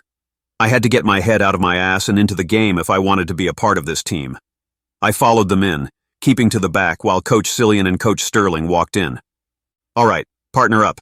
Since there are 29 of you, it should be enough for teams of 2 and 1 of 3. We'll be testing strength and endurance today. Don't try to overwork yourselves. It's really just a trial run, Coach Cillian spoke. I watched everyone pair up until there was one guy left. We locked eyes, and he came over to me. Noah Mitchell, he said, and held out his hand. From the Edmonton Oilers? I asked, kind of shocked that he was here. He nodded, and I let go of his hand. Gabriel Johnston. I know who you are, he clipped, and then looked straight ahead. Okay. Should I be flattered or offended? Judging by how tense he was, I was guessing the latter. We each stood across from our collective machines while Coach Cillian walked around the room explaining what to do and how to work the machine. My gaze caught on that tight ass once again. God damn it, did this guy wear a jock strap? I could see every inch of him. Today he wore a bright orange polo shirt and the same pair of dirty running shoes. But that ass... My shaft began to harden. Even though his face was average, his legs were long and lean. I dragged my gaze away, back to the machine in front of me. I had no idea what the hell this thing was supposed to be. At first I thought it was a treadmill, but all the lights on it confused the hell out of me. Any questions? Coach Cillian asked, drumming his fingers on his clipboard. Yes, I thought. But I didn't dare raise my hand. I'm sure he thought I was stupid enough. I turned to look at my partner, who was staring at me expectantly. Crap. What was I supposed to be doing? I watched the other guys press some buttons on the machine, and so I did the same. Wait, Gabriel, aren't you supposed to... The treadmill shot up, and I tripped, face-planting with a sickening crunch. Crap! Noah paused the machine, turning me over. Are you okay, man? Coach Cillian rushed over. Bring the first aid kit. Gabriel, are you all right? I groaned and felt blood trickling down my temple. Coach Cillian and Noah helped me up. Take him to the locker rooms. There should be a nurse's station. Noah looked like he wanted to protest but slammed his mouth shut. The nurse patched me up, and by the time we got back, everyone was packing up for the day. Coach Cillian approached us calmly.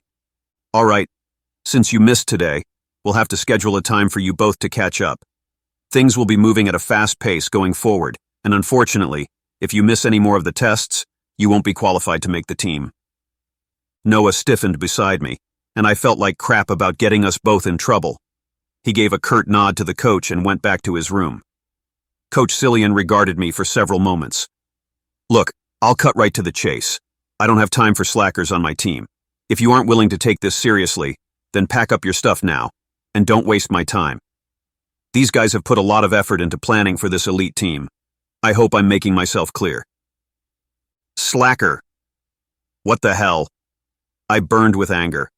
How the hell could he say that to me? I woke up late and then I played on a rink I've never seen in my entire life. How could he call me a slacker? I guess to him that's what it looked like. I'm sure he had a good laugh at my expense when I realized that he was my coach. I gritted my teeth, remembering this guy was my coach, and the second I was disrespectful to him, I'd be kicked off the team for sure. Yes, coach, sorry. It won't happen again. See that it doesn't, Coach Cillian said. He turned and walked away, the sway of his hips alluring and infuriating.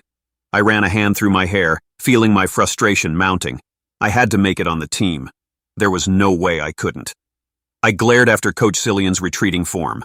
They all laughed at me, thought that I couldn't make it. I'd show them all.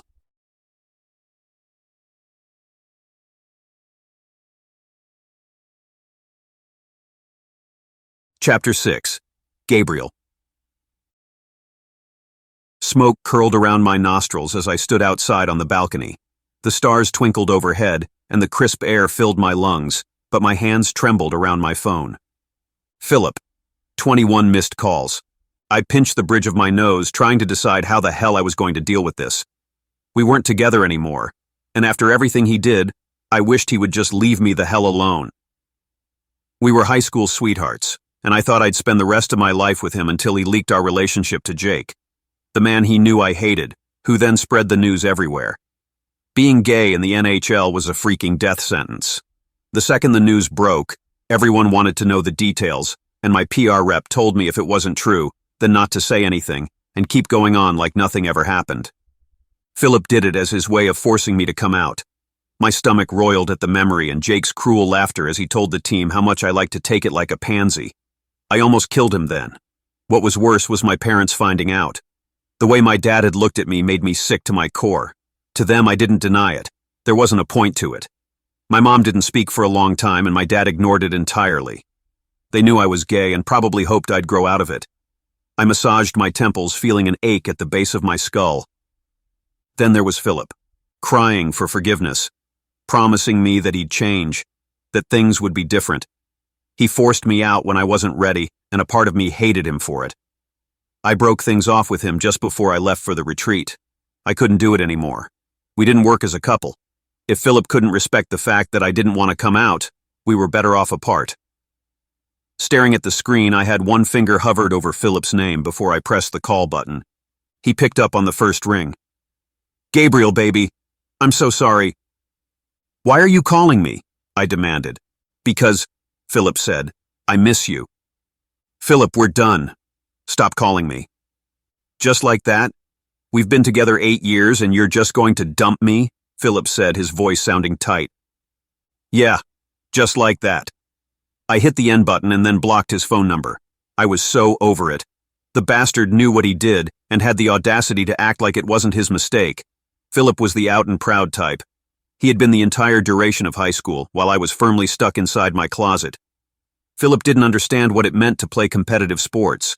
Your team was everything. If my team didn't trust me, or didn't want to be around me, it would severely affect how we played.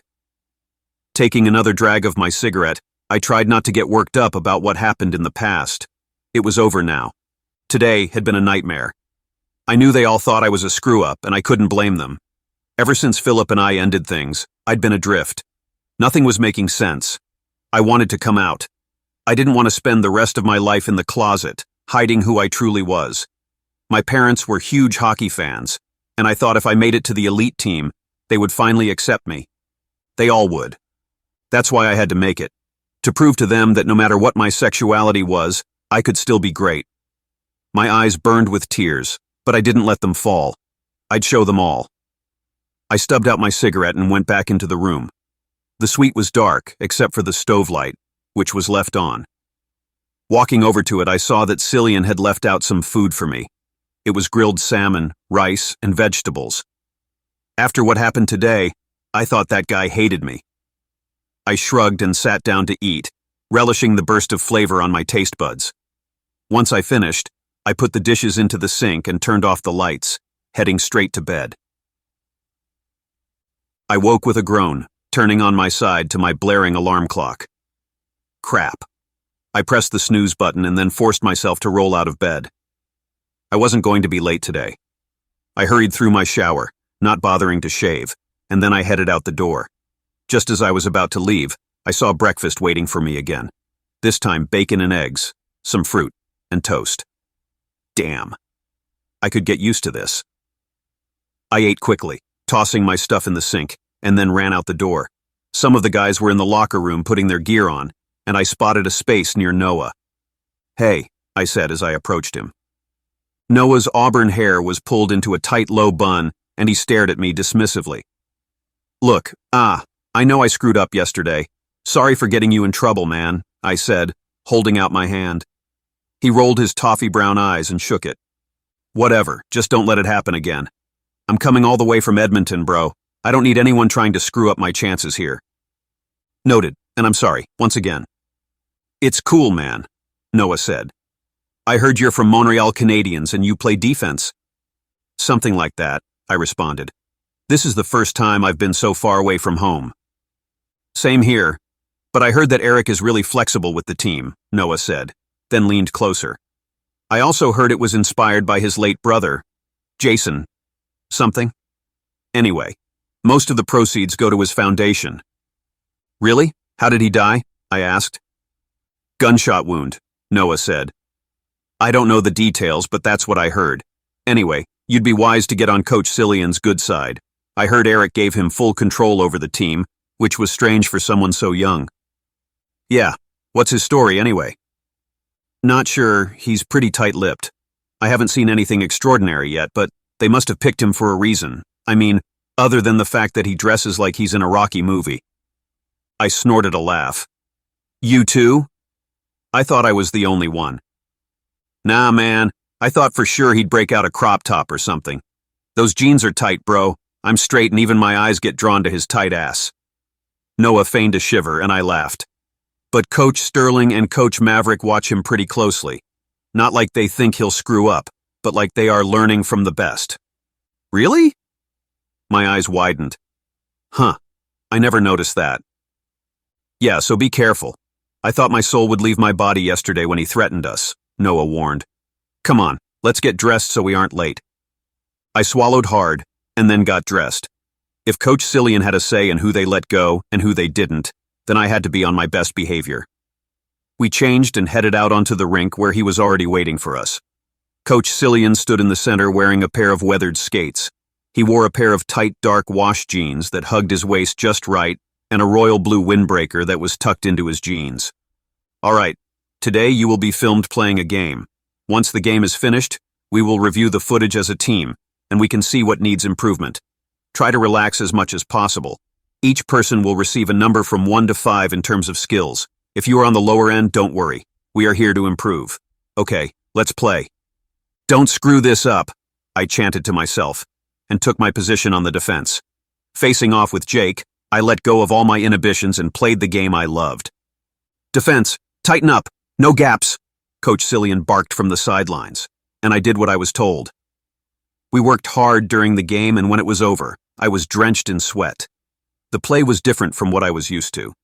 Coach Cillian's style was much more direct and far more complicated than I thought possible, but he was teaching us how to win against any opponent, which was strangely refreshing. All right, shower up, and then we can meet in the conference room to go over the video.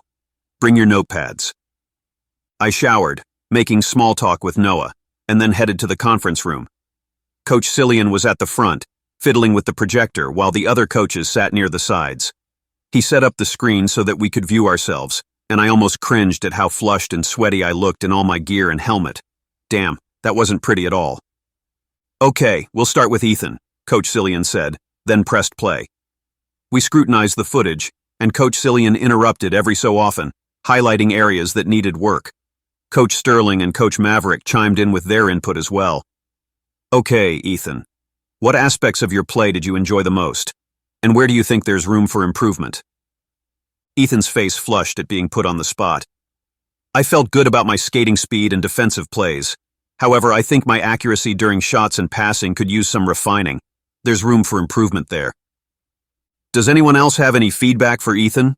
Coach Cillian asked, looking around the room, and when nobody spoke, he continued. Your stick handling is good, but your wrist shot lacks precision. You're playing like a defenseman trapped in a forward's body out there. Skating agility, 4. Passing accuracy, 3.5.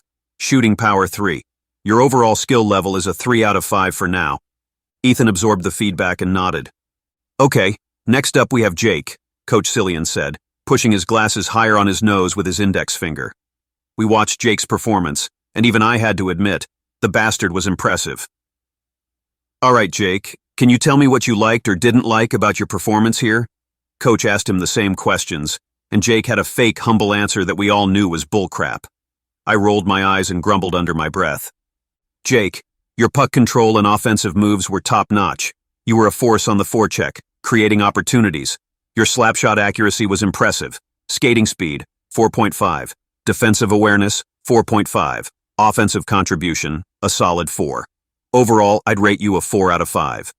Keep up the stellar work, Coach Cillian said, smiling at him. I feel so humbled by being here. Thank you so much for your feedback, Coach. It means the world to me, Jake said and nodded to him. My eyes were about to roll out of their sockets. The team erupted in cheers, acknowledging Jake's remarkable skills. Suck up. Coach Cillian went down the list until it was my turn, and I gave him a hopeful glance and straightened in my chair. We watched my footage. However, the more we watched, the more I cringed. Crap. It was bad. Coach Cillian's gaze bore into the footage of my lackluster performance. Sloppy footwork, wobbly stick control, my mistakes were glaring. The missed opportunities to pass and score haunted me. In the silence that followed, Coach Cillian finally turned to me. "What did you like most about your performance here, Gabriel?" he asked. I hesitated, palms sweating. Not sure, really." Jake and a few other guys chuckled, and my face burned. "That's okay. Like I said, we're here to improve. Skating speed, 2.5. Defensive awareness, 2.5. Offensive contribution, a solid 3. However, I am deducting 7 points because of the missed pass opportunities. When we work as a team." The hope of impressing him crumbled beneath his icy blue gaze. He delivered the verdict. "I'd give you a 1 out of 5. Ouch. I swallowed my disappointment. It was the lowest rating of anyone on the entire team. Damn it. Coach Cillian dismissed us, and I felt an irrational type of anger spark in my core. Was he targeting me? Did he know about my sexuality? Why the hell did he give me the lowest rating of the entire team?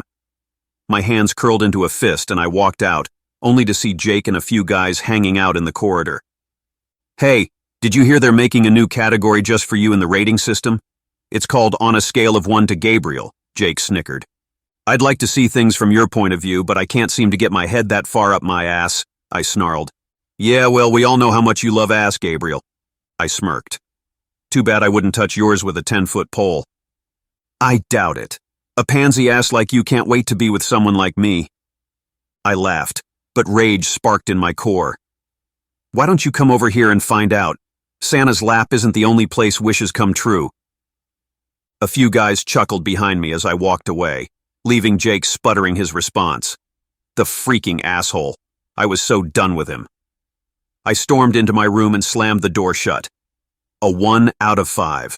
Was the coach screwing with me? I was so mad I could barely see straight. If it happened to anyone else, I would have been laughing my ass off. Groaning, I flopped down onto my bed and sighed, staring up at the ceiling. This place was hell. Absolute hell. And it was just beginning. I woke early the next morning, determined to improve my skills. It was around 4 when I showered and got ready to start the day. We were supposed to be doing simulation training today, but I wanted to get in a few practice hours at the rink. I was tired of Jake making fun of me. I was tired of finishing last. I wanted to be on this team. Damn it. I would do everything in my power to make it happen. Grabbing my gear, I headed for the door, but then stopped when I saw the stove light was on. Breakfast. Again. This time fruit and a peanut butter sandwich.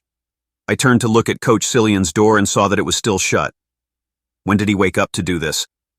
I wolfed down the food, tossed the dish in the sink, and then hurried out the door. Striding to the hockey rink, I got there in record time. There was a subtle hint of metal in the air as a thick fog of smoke flittered over the ice. I changed into my gear and shot out like a bullet. 1 out of 5. I snarled, taking slap shot after slap shot, rage making my blood pump faster and faster. Philip's face came into my head and it made everything worse. My family's disappointment, and of course, Jake's ridicule. What was worse was that before Jake found out I was gay, we were friends. Hence why Philip went to him in the first place. Jake was someone I could confide in, and it hurt when he went out of his way to make me feel ashamed of being gay. I hated him for that, just like I hated Philip. My lungs cinched as I worked on my footwork, making sure to take all the feedback and put it into action. It was hard. I felt like I was doing most of it wrong, and I wanted to slam my stick down in frustration. The sound of skates approaching caught my attention, and I turned to see Coach Cillian coming onto the ice. He was dressed in a simple light blue windbreaker, along with the same tight blue jeans. I tried not to look at his long, endless legs, but they were on full display. I gritted my teeth and forced a smile. "I'll be out of here in a minute." "Wait," Coach Cillian said, then circled me. "Are you working on your footwork? Your form is all wrong. That's why you aren't proficient in hitting your targets." My smile froze, twitching. "Oh yeah." Coach Cillian regarded me. Look, you wouldn't be in the NHL if you weren't talented, but you still have a lot to improve on. You're sloppy for starters, and you'll bring the team down just by being like that. Now, do it again. Tighten your stride. This guy was a deranged lunatic. I cursed my luck, but did as he told me to do. Again, he barked. Shorter, quicker steps will give you better maneuverability. I went cold with fury, but did as he instructed me. Coach Cillian shook his head and then approached me. Work on your crossovers. They're crucial for fluid and efficient movement on the ice. Keep your knees bent, Gabriel. It helps with balance and gives you better power in each stride. Now again. Each time he said the words, it was like a dagger to my spine. Again. Again. Damn it, I'd had enough. I wanted to quit this place and never look back. I wasn't cut out for it. Let Jake take all the glory. I was done. Again, he snarled. Frustration boiled within me, and on the next slap shot, the puck ricocheted off the side and hurtled toward Coach Cillian's head. Crap, he wasn't wearing any hockey equipment. Panic surged in my chest, and I darted forward, tackling him so hard we crashed onto the floorboards. I pinned him against the wall. My lungs felt like they might burst as we were face to face. Damn it, that was close. Why was I such an idiot? Coach Cillian's entire face was flushed red, and his mop of hair held a strange kind of hue.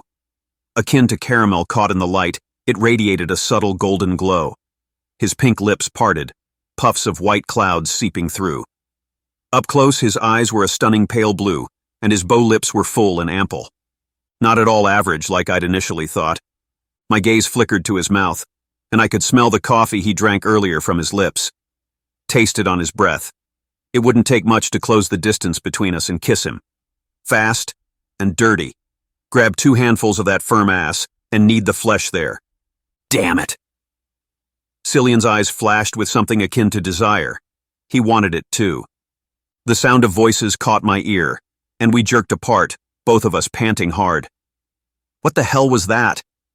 Coach Cillian wiped his bottom lip, his eyes darting away from mine as he fixed his glasses. I watched him skate away, my heart slamming against my ribcage. There was something there.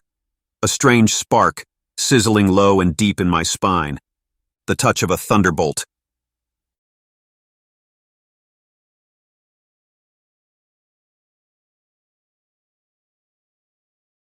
Chapter 7. Gabriel. I didn't know whether to laugh or to cry. Chewing on the cap of my pen, I regarded Coach Cillian for several moments as he spoke to the team. From this side of the conference room, I could see his profile. He wasn't all that bad looking when I thought about it. He had a muscular, lean build, not as pretty as Philip or the other guys I would normally go for, but there was a steady quality about the man that lured people in. What would he taste like? I wondered, then reminded myself that I should be taking notes and not lusting after my coach. For this exercise, we'll be working on puck control, shooting, and passing accuracy drills. Those that achieve the highest marks will be awarded at the end. So I want everyone to try their best, Coach Cillian said, then turned to Coach Maverick. We'll split up into teams of 4. Each coach will make their rounds and do the assessments. Does anyone have any questions? Jake's hand went up first. Yeah, for those of us ahead, isn't this kind of repetitive? I mean, we learn those basic skills in grade school. What's the point of doing them again? Coach Cillian's lips curled upward. Do you really think I'd make you do something so repetitive without a reason?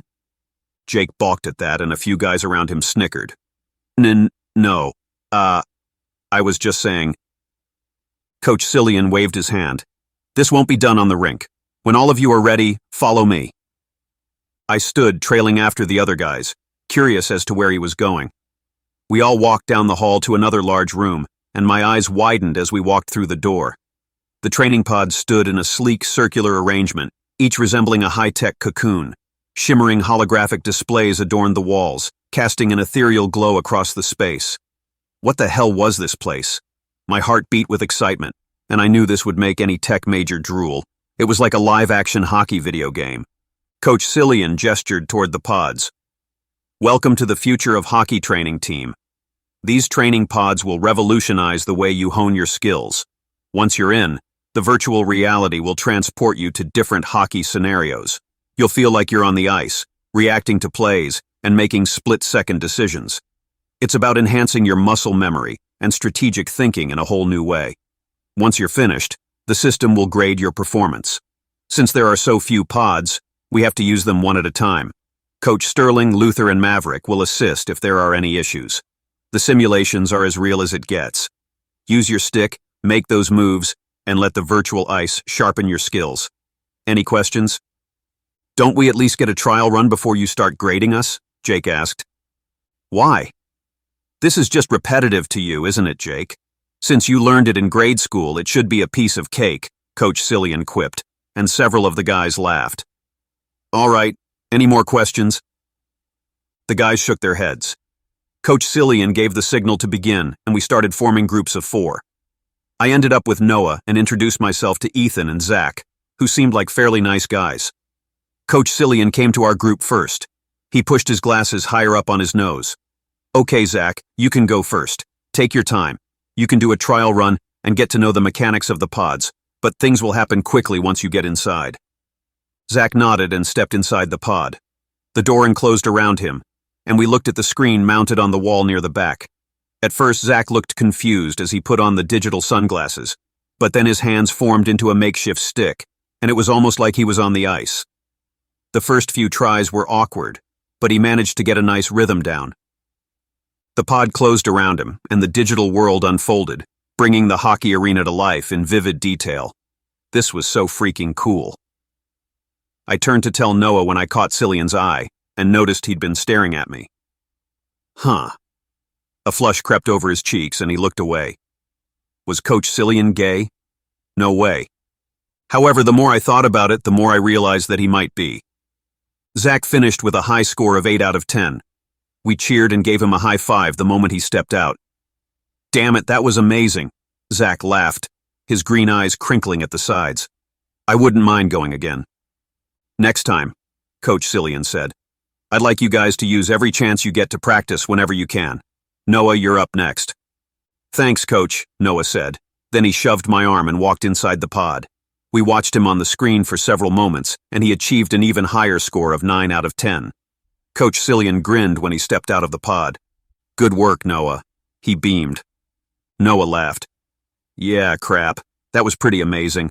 But I play a lot of video games, so I was able to get into things quickly. Great. You have the highest score at this point, so let's see who can top that. All right, Gabriel. You're up next, Coach said. I swallowed hard and then stepped inside the pod. My heart hammered in my chest when the digital world unfolded, bringing the hockey arena to life in vivid detail. However, I wasn't accustomed to this virtual reality, and it made my vision strobe in and out to the point where I couldn't see properly. Then everything went black. Huh? What was happening?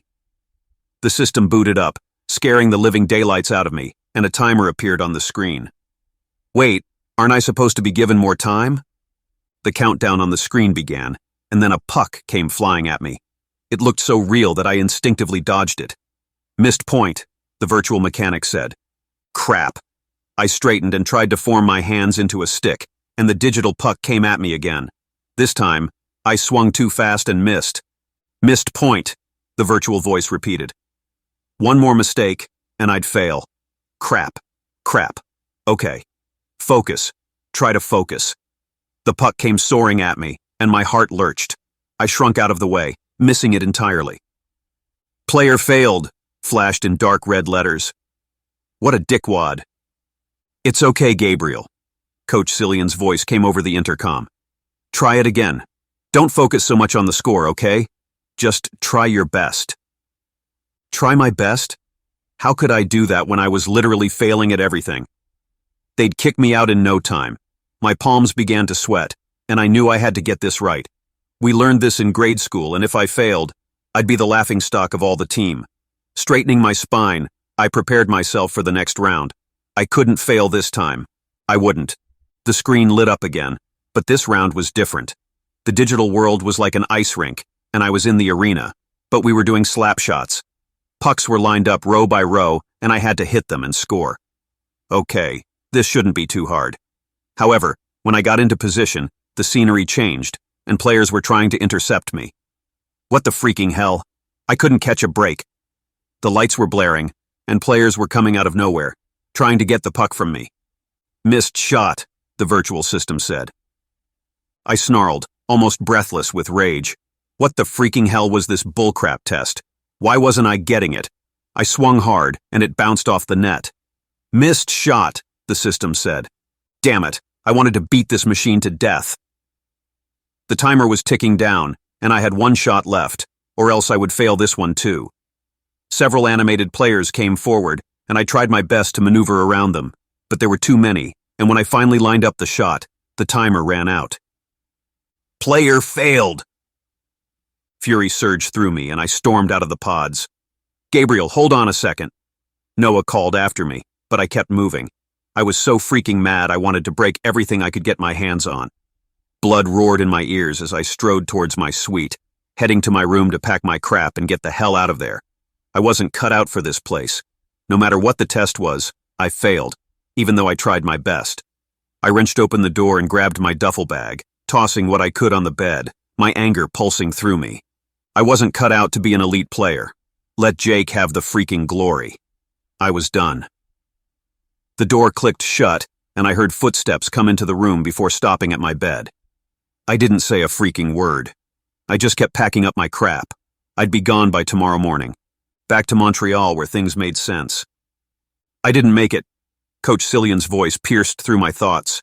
He sat at the edge of my bed, taking off his glasses and cleaning them with a silk cloth he kept in a case. To the NHL. I frowned, but I didn't stop packing. Fury made my skin hot, and I had to do something, or else I would explode.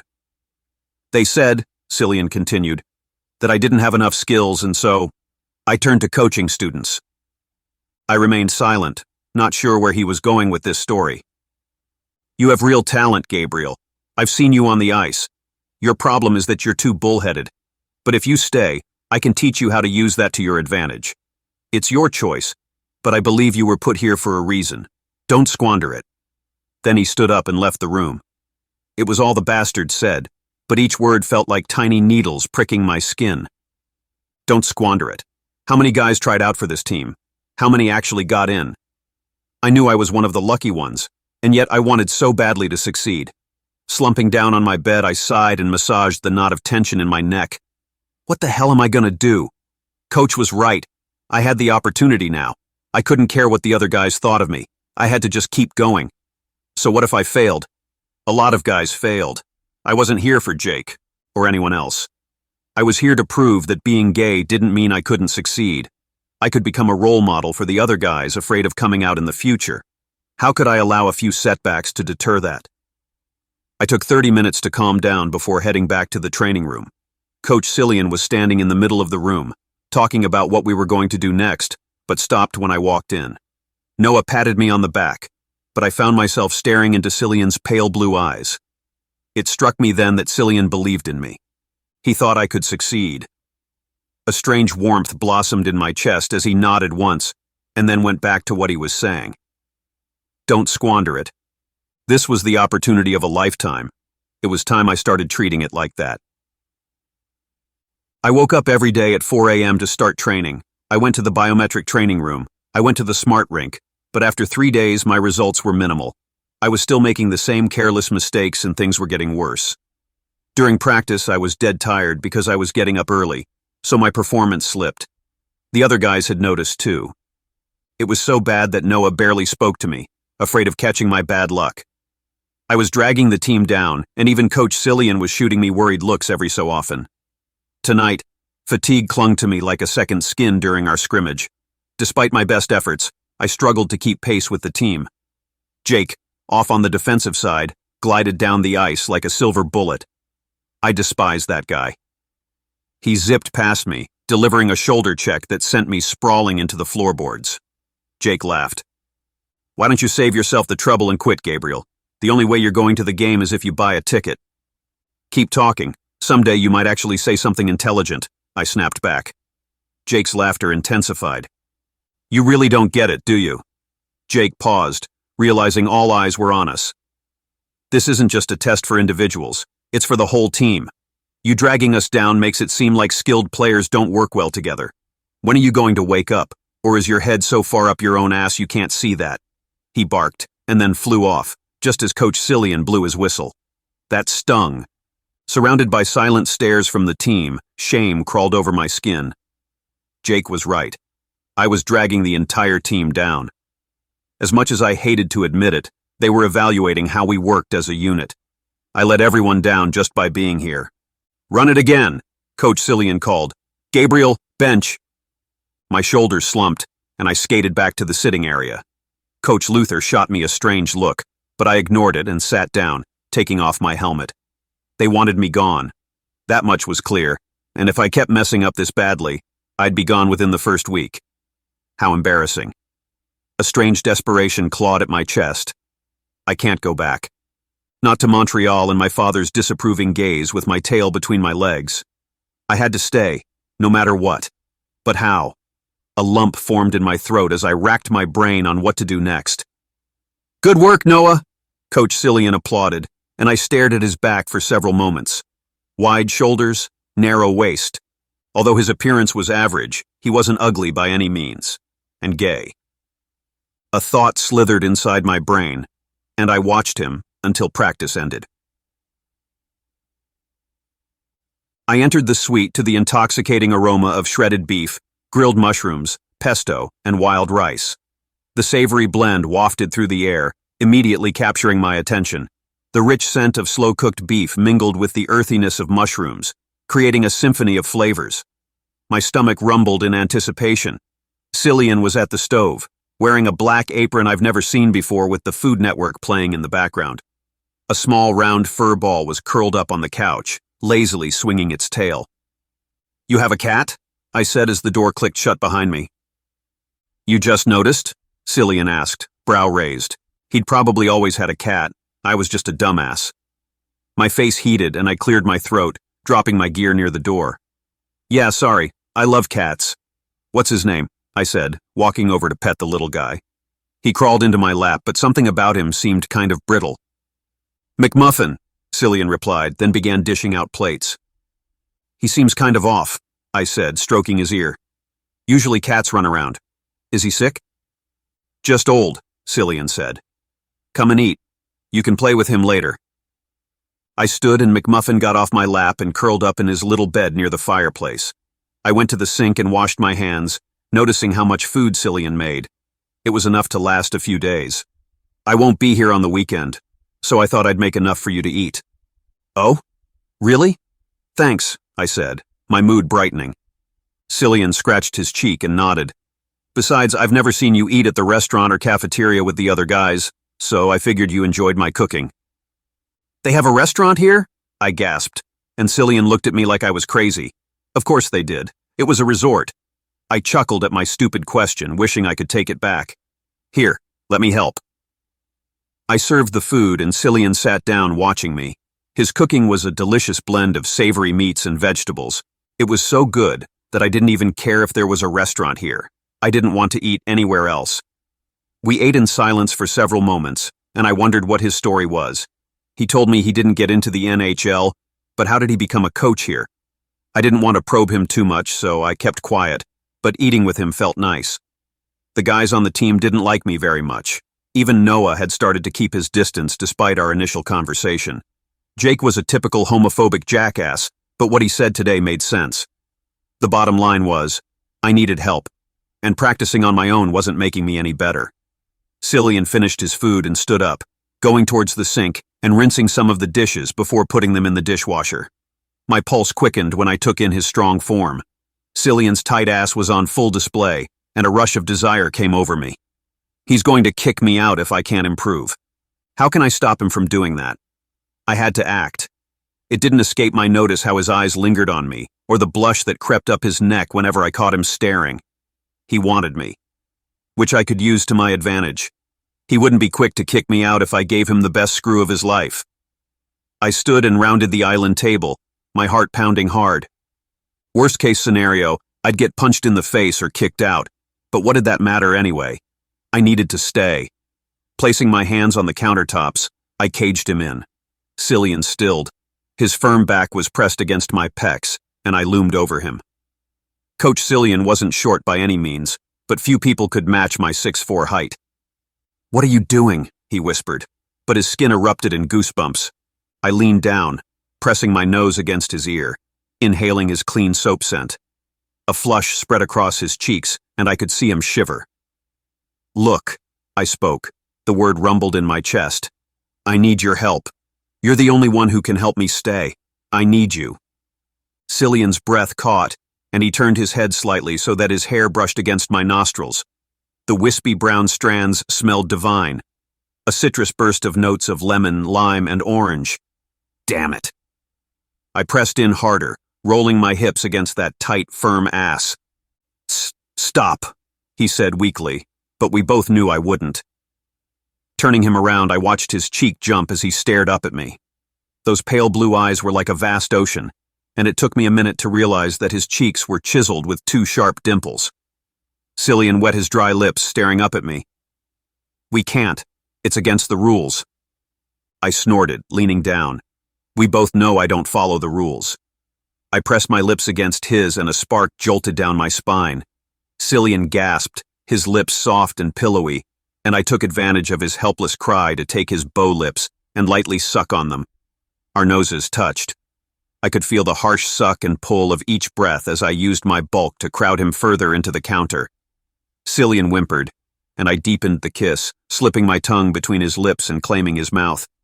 The heat of his hand burned my skin when he grabbed my forearms to steady himself, and my hands moved down to grip his waist. Damn it.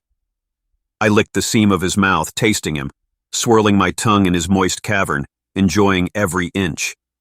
Cillian's blunt nails dug into my arm, his breath hitching with every sigh and moan that slipped through. Things soon turned heated, and before I could blink, his arms were around my neck, dragging me closer. And God, for someone so average, he sure could kiss. I was losing myself to him. I rutted against him, using my hands and mapping out the planes of his hard chest, feeling like I might burst. Cillian pulled away, his chest rising and falling rapidly, his lips glistening. "Let's take this to the bedroom," I said, my gaze hooded as I waited for his response. Cillian gave a curt nod, and I practically lifted him off his feet and dragged him to my bedroom. Kicking open the door, I spun him around and then pushed him onto the bed.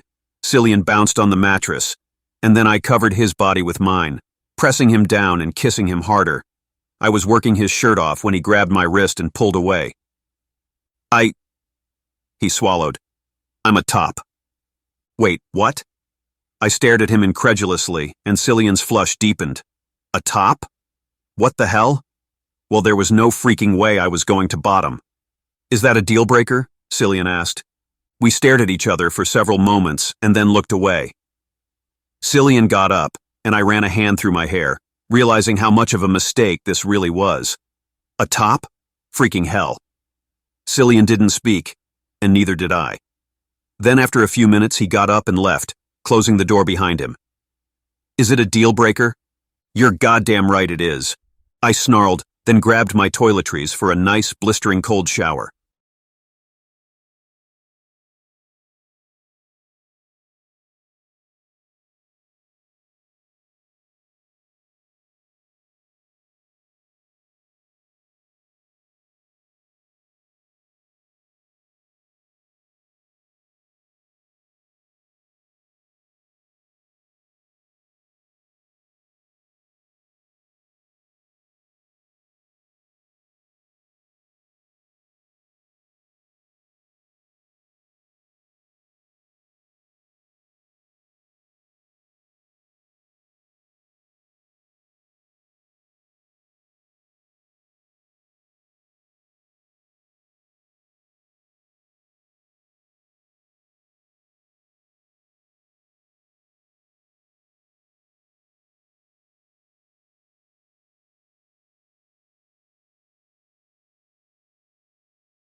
Chapter 8.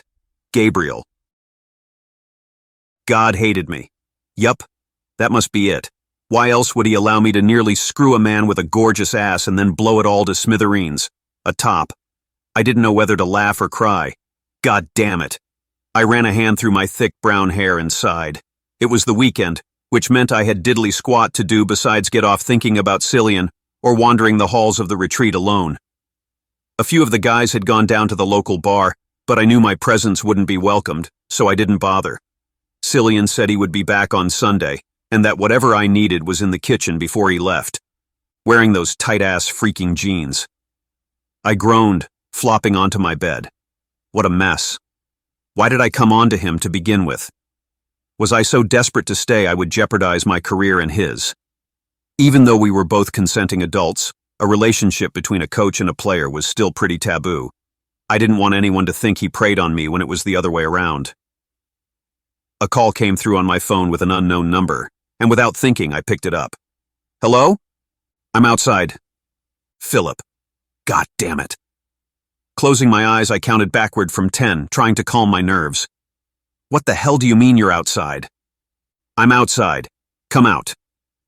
Then the call ended. Irritation sparked hot inside my chest, and I got off the bed, grabbed my coat and the card key, and took the elevator to the lobby. Philip stood admiring the abstract paintings on the wall, his petite body looking fresh and alluring in his pea coat that hugged his waist.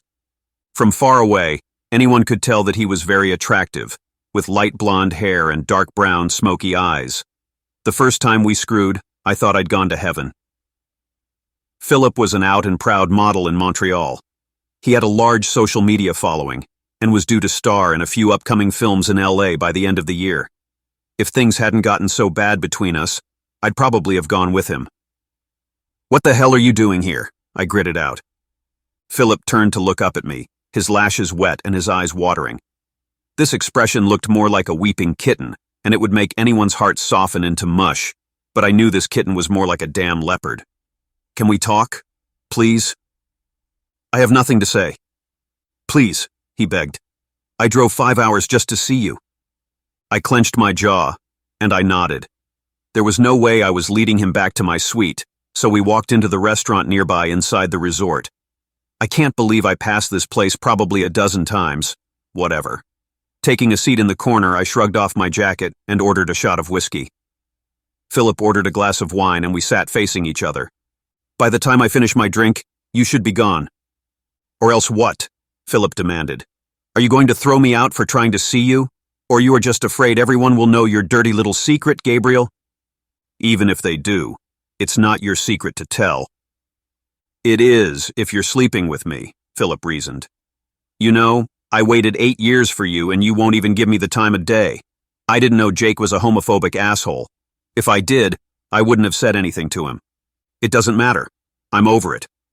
If this is all you came to say, you're wasting your breath. Philip sighed and rolled his eyes to the heavens. Fine, I'll get to the point. I ran into your parents the other day. I guess all the years I've been coming to your house is starting to make sense to them now anyway. Your dad is threatening to sue. For what? I don't know, but he's making a lot of noise about it in the community and it's making my job hell. I thought I'd let you know before you came back. Sue? Being gay isn't something you can sue someone for, I asked, frowning at him. You'd be surprised. I just want all of this nonsense to go away, Philip said, massaging his forehead. You don't want to be with me anymore. That's fine. You want to stay locked in your closet. Then so be it. But don't have your parents dump this crap on me. We were in a relationship, Gabriel. I loved you. I still do. But them hounding me and making me feel like I converted you is making me sick to my stomach. I took his hand in mine. Crap, I'm sorry, Philip. I don't think like that at all. You know that. I'll fix it, I promise. Philip took a stuttering breath, and the waiter came back with our drinks. The second his gaze landed on my hand, I jerked away from Philip. Damn it. Philip snorted and shook his head. You know what? Whatever. You said you weren't ready. I should have respected that, but you shouldn't get to walk away, Philip said, his eyes darkening. You shouldn't get to leave me. My scalp tingled at his words. What are you saying? That we can't break up because you feel like I owe you something? Philip laughed bitterly and shook his head. Yeah, 8 years of my life. When can I get that back? I gritted my teeth. It was no use talking to him. We were done. What he did to me back then was horrible, and why would he choose to confide in Jake, of all people? It didn't make sense, and I was done trying to figure it out. I drained my whiskey and slammed the glass against the table. I'll take it to my parents. Was there anything else? Philip's bottom lip trembled. Jesus, you're really something else. No. Goodbye, Gabriel. Bye. I shoved out of the booth and walked away. The ache in my chest grew, but I ignored it until I got to my bedroom and slammed the door shut. It was better this way. Philip and I weren't meant to be together, and it was time he accepted it. Aside from all the crap he did, Philip deserved to have someone fall in love with him and be open and out. Not someone so stuck in the closet they didn't even know where the door was. I sank into my bed and stared up at the ceiling, watching the clock tick by. At 5 o'clock on Sunday evening, I called my parents. The phone rang for several moments before my mom picked up. Gabriel, how's mon petit chou? She said on the other end, and I forced a smile. Dis à maman comment ça va? Mom, I told you to stop calling me that. Ma petite carotte? Is that better? Not even in the slightest. I rolled my eyes. Are you done playing around? She laughed. All right, let me get your father. He's been dying to talk to you. One sec, Scott. Come here, Gabriel's on the line. Yeah, come here. There was some light shuffling on the other end before my dad's gruff voice came on. Gabriel, how's mon petit chou doing? Enough with they mon petit chou, I huffed, and they both laughed. I'm just calling because It was a difficult subject to have, especially since I knew my parents weren't bad people. They just had a backward way of thinking. Since I was forced to come out, I knew a large part of them resented Philip, and we never really spoke about it until now. My palms began to sweat as I thought about the best way to bring it up to them. Was what Philip said true? Were my parents trying to sue him because I was gay? I cleared my throat. Philip came to see me, I started. He said that you are looking to sue him? For what? They both went quiet. So it was true. My heart hammered in my chest, and I gripped my cell phone tighter. Mom. What he said was wrong, my mom said. We're not suing because he's that way. We're suing for defamation. It's fine if he is that way, but he shouldn't have brought your name into it to lie and say you had an entire relationship, she scoffed.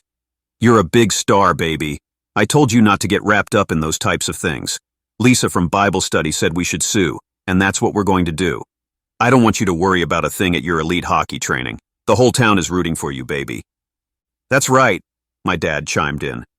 We won't let him get away with smearing the Johnstons' family name, son. But like your mother said, don't worry about it. It's just a defamation lawsuit. It'll be settled soon. Defamation. My breath hitched. What the hell were they talking about? I already told them that it was true. Philip and I were in a relationship. Dad, I already told you guys that.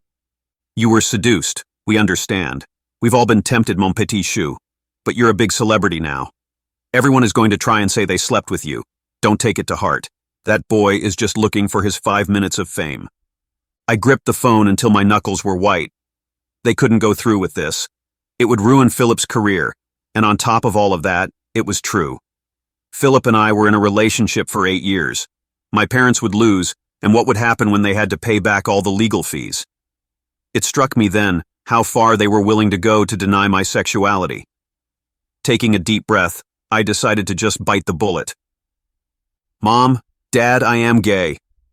Nonsense, ce n'est qu'une phase, tu en sortiras, je le promets. My mom dismissed. Hate the sin, not the sinner, darling. Besides, you're too young to decide that type of thing. Just focus on your hockey team. We'll be in touch soon. Oh, is that Susan calling? I have to go, honey. Call us later, okay? Bye. Then she hung up. She was always like this. Dismissive. My father wasn't any better, but I didn't think they'd go this far. God damn it. I stamped down a wave of fury and tossed my phone onto my bed. The door to our apartment creaked open. Checking the time, I saw that it was after 5:30. Cillian was back. I hurried out of my room and saw him carrying several grocery bags and putting them on the island table. "Hey," I croaked and went to help him. Why did he buy so much food? Didn't he like what the hotel provided? I frowned, taking out the bags of meat, fresh fish, chicken, and vegetables, and putting them in the fridge. "How was your trip?" Cillian took off his jacket, his hair messy from his fall hat. He pushed his glasses higher on his nose and cleared his throat. "Good. But I'm glad to be back." "Same here." McMuffin came out of hiding and circled Cillian's pant leg. Cillian bent down to pat his head, and then got the little guy a treat. We stocked the fridge in silence, and then Cillian went to his room to change out of his clothes and into something more comfortable. "Did you eat?" As if on cue, my stomach rumbled. I laughed. "I ate most of the leftovers but didn't get a chance to eat much today." "I'll make you something," Cillian said, then started taking out some salmon and lemon. I sat at the island kitchen table, watching him cook. This was becoming something of a habit, but I was too lazy to break it. Besides, I liked watching him cook. Cillian had this way about being in the kitchen that seemed almost natural. Although his looks were average and he wasn't my type at all, he had strong back muscles and a firm ass, which was definitely something I enjoyed watching. "What did you do all weekend?"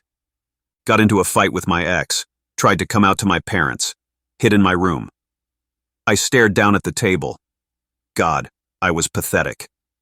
Cillian turned to look at me when I didn't respond. "Something bad happened?"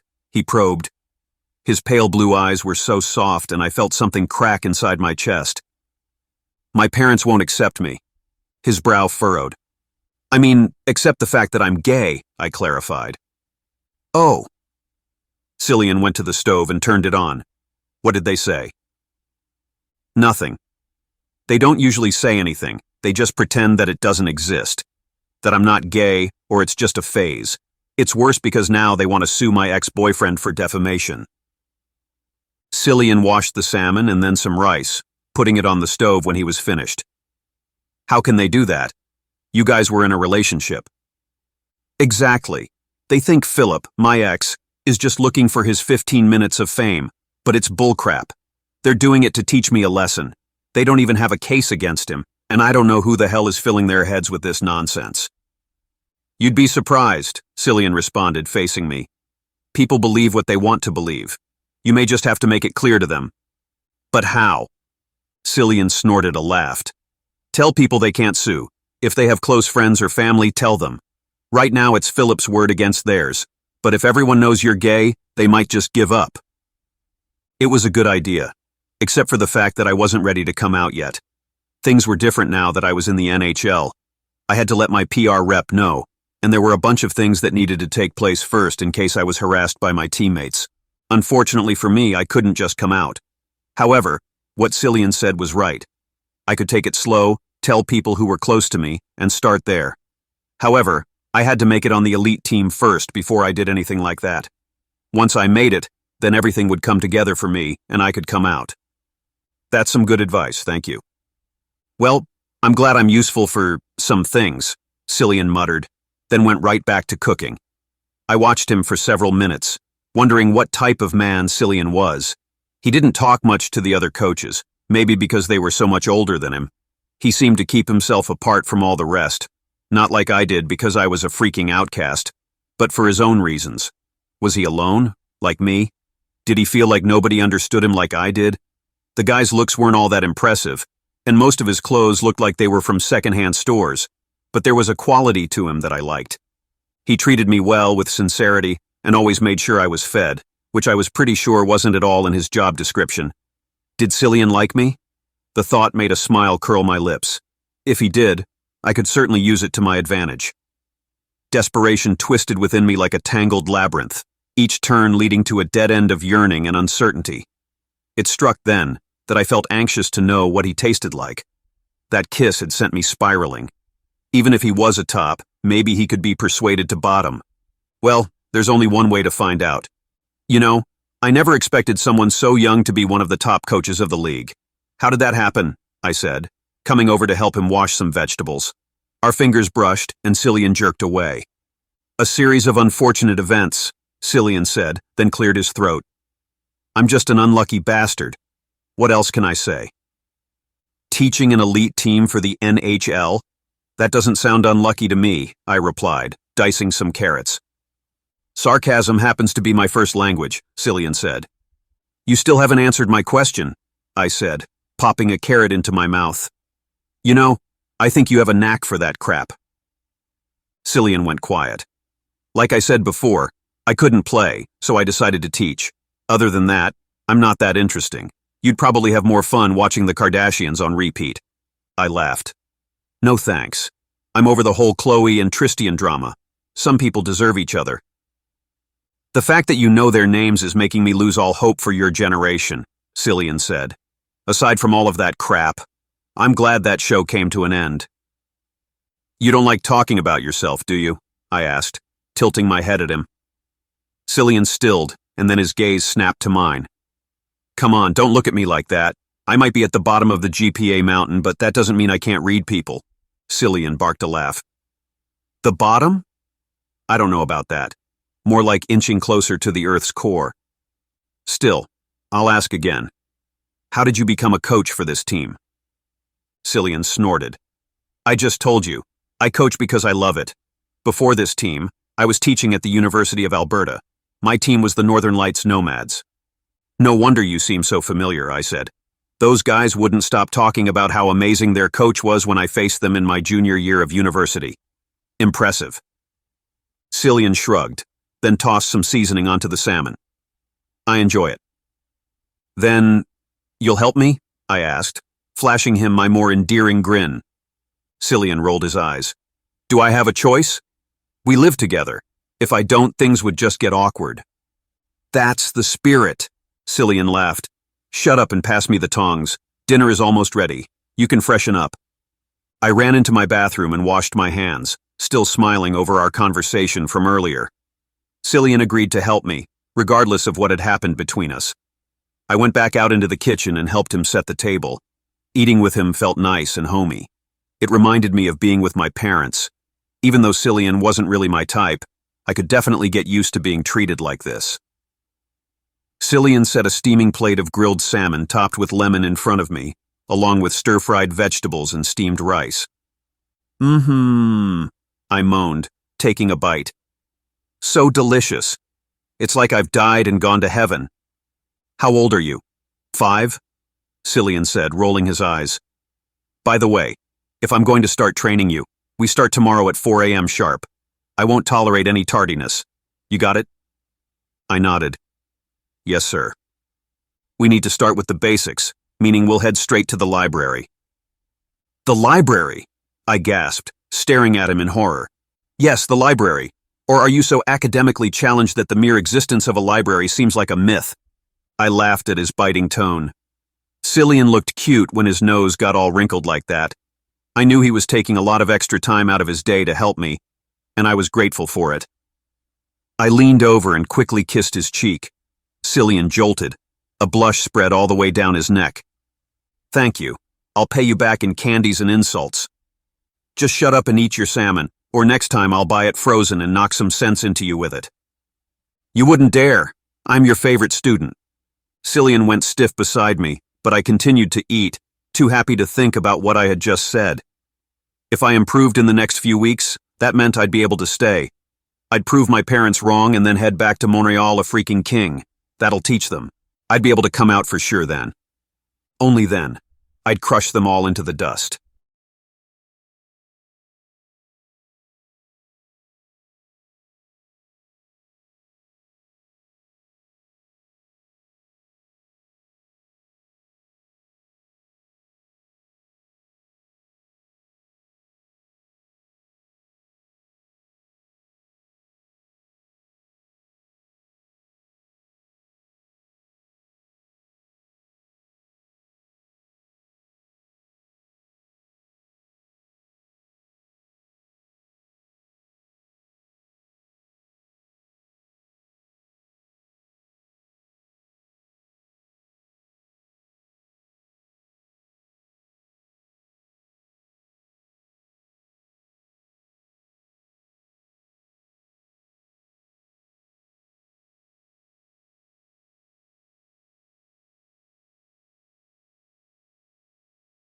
Chapter 9.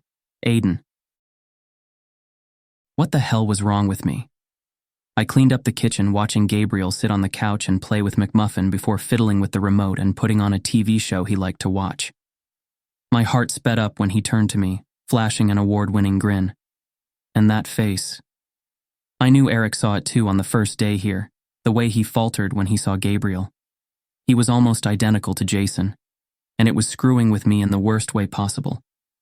Jason was dead, I knew that, yet Gabriel. Running a hand through my hair, I sat down beside him, my body stiff. When he kissed me, I didn't want to stop. It was so freaking wrong. I could lose my job for this, but his hands on my hips felt so right. The worst part of it was, I felt a strange electricity between us, and I didn't know if I had the strength to push him away. It had been so long since I felt anything at all. After Jason's death, I closed off that part of me. It was too dangerous. I was being hunted. Cillian wasn't even my real name. Who knew when Detective Ashton would get a lead and then I'd have to move out of here? What would happen to Gabriel then? My stomach flipped, and all the food I had eaten earlier threatened to come out. We watched some mindless television for a few hours before I called it a night, but before I could leave, Gabriel stopped me, his warm hand on my thigh. He said, then laughed. His Quebecois accent was more pronounced due to his nervousness. The way his eyes wrinkled at the corners looked just like Jason's did, and I wanted to get out of there as fast as possible. About last night. Don't worry about it.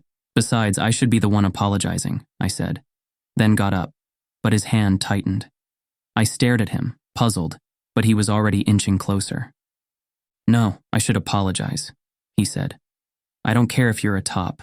I shouldn't have let it get to me so much. The air felt like it had been punched from my lungs. He didn't care? I searched his gaze, finding that perhaps it was true. Most gay men were set in their ways in terms of being a top or bottom, but the fact that he was willing to relent made my heart soften. With Jason, I didn't mind bottoming, even if it was something I didn't normally do. I just wanted to be with him. They aren't the same, I admonished myself, but my heart said otherwise. I wished so badly to go back in time and relive those moments with Jason, yet I didn't want to use Gabriel as a substitute.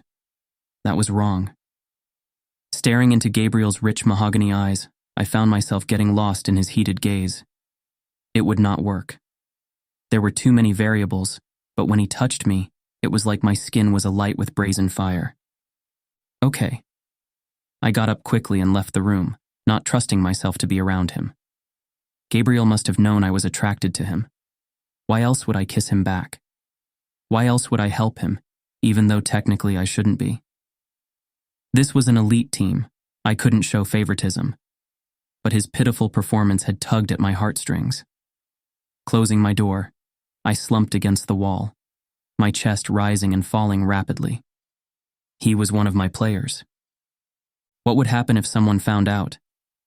What would happen if he found out? The man hunting me. No. I had to keep my distance. Getting close to Gabriel was dangerous. I can't take that risk. For his sake. Reaching into my pocket, I pulled out my phone and saw that I had a missed call from Detective Ashton. I dialed him back immediately. Detective Ashton, he clipped. It's me. Any word? He went quiet for a moment and then spoke. No, but stay close to your phone. The officer keeping track of you said you went out a few days ago. Where did you go? Oh, there's a butcher shop out of town that I go to get my meat from. I'll be going there at least every 2 weeks from now on. How come? That's a lot of food just for one person. I have a roommate, I explained. He eats a lot, so that's why I need more food. A roommate? Detective Ashton said, and I could hear his frown. Why didn't you say so earlier? What happens when I need to visit you? Or he starts targeting you again? It's only for a few weeks, then I'll be back in Edmonton. Okay, I'll put a few more guys on watch. If anything happens, call me, Detective Ashton said. Okay? There was some light paper shuffling on the other end. Look, I wanted you to know that I'll visit in a few weeks. Your birthday is coming up, right? On the 19th? He remembered. Warmth blossomed in my chest. Yeah. Okay, I'll be there. Save the last slice of cake for me. I always do. Detective Ashton chuckled. All right. Night. He hung up before I could respond, but that was okay. He remembered my birthday, which was way more than I could ever ask for.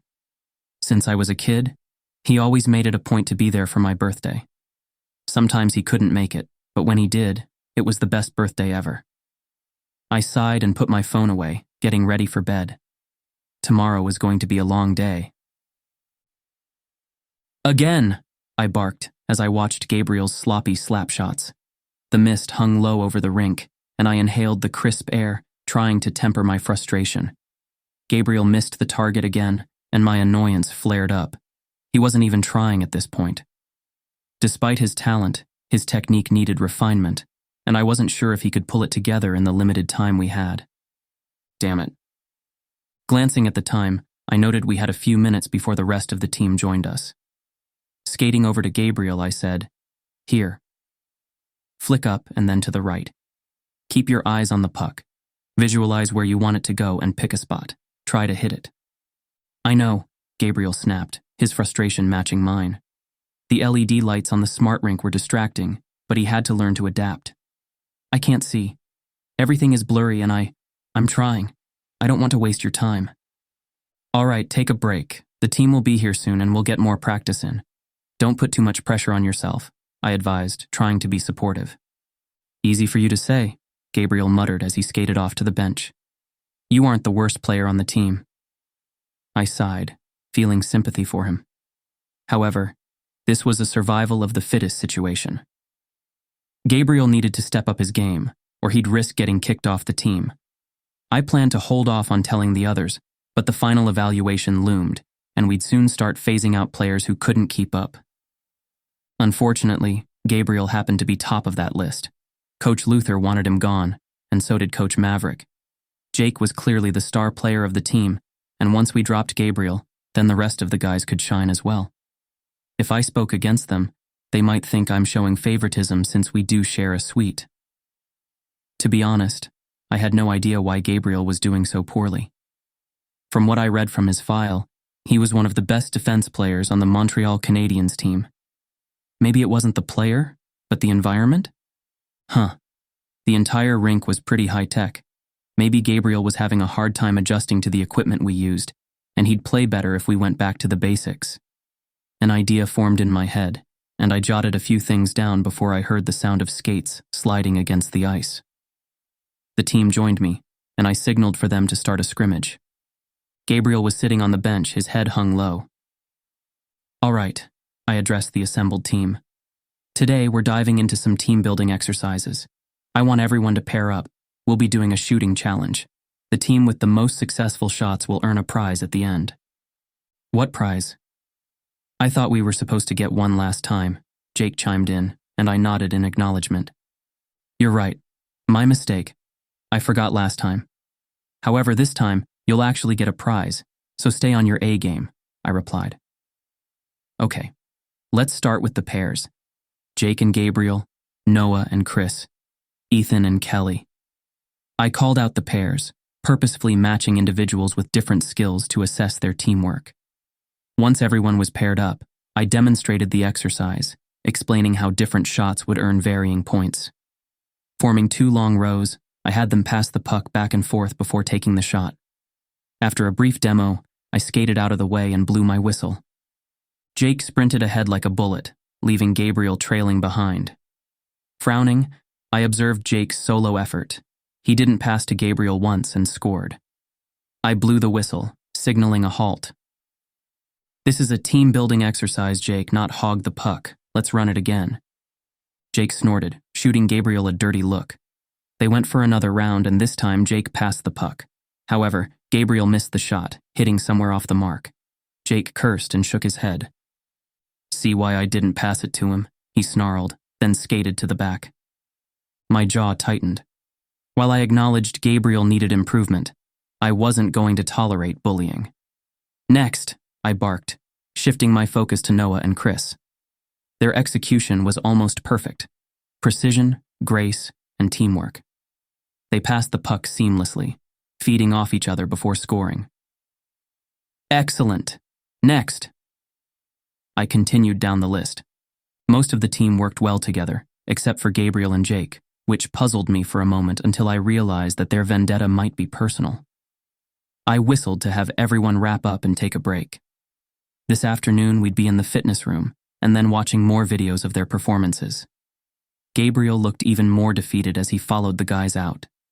I saw that most of them kept a wide berth from him and talked amongst themselves. I knew it wasn't my place to say anything. After being a coach for over 5 years, I knew these things happened, especially when playing competitive sports. Some players couldn't always make friends, and before it had never bothered me, but something about seeing Gabriel looking so hurt made my chest tighten. I turned away, ignoring that feeling, and headed back inside the locker rooms to change. I sat on the bench, peeling off my skates and releasing a deep sigh. Coach Luther approached me. "How's it going?" "Good.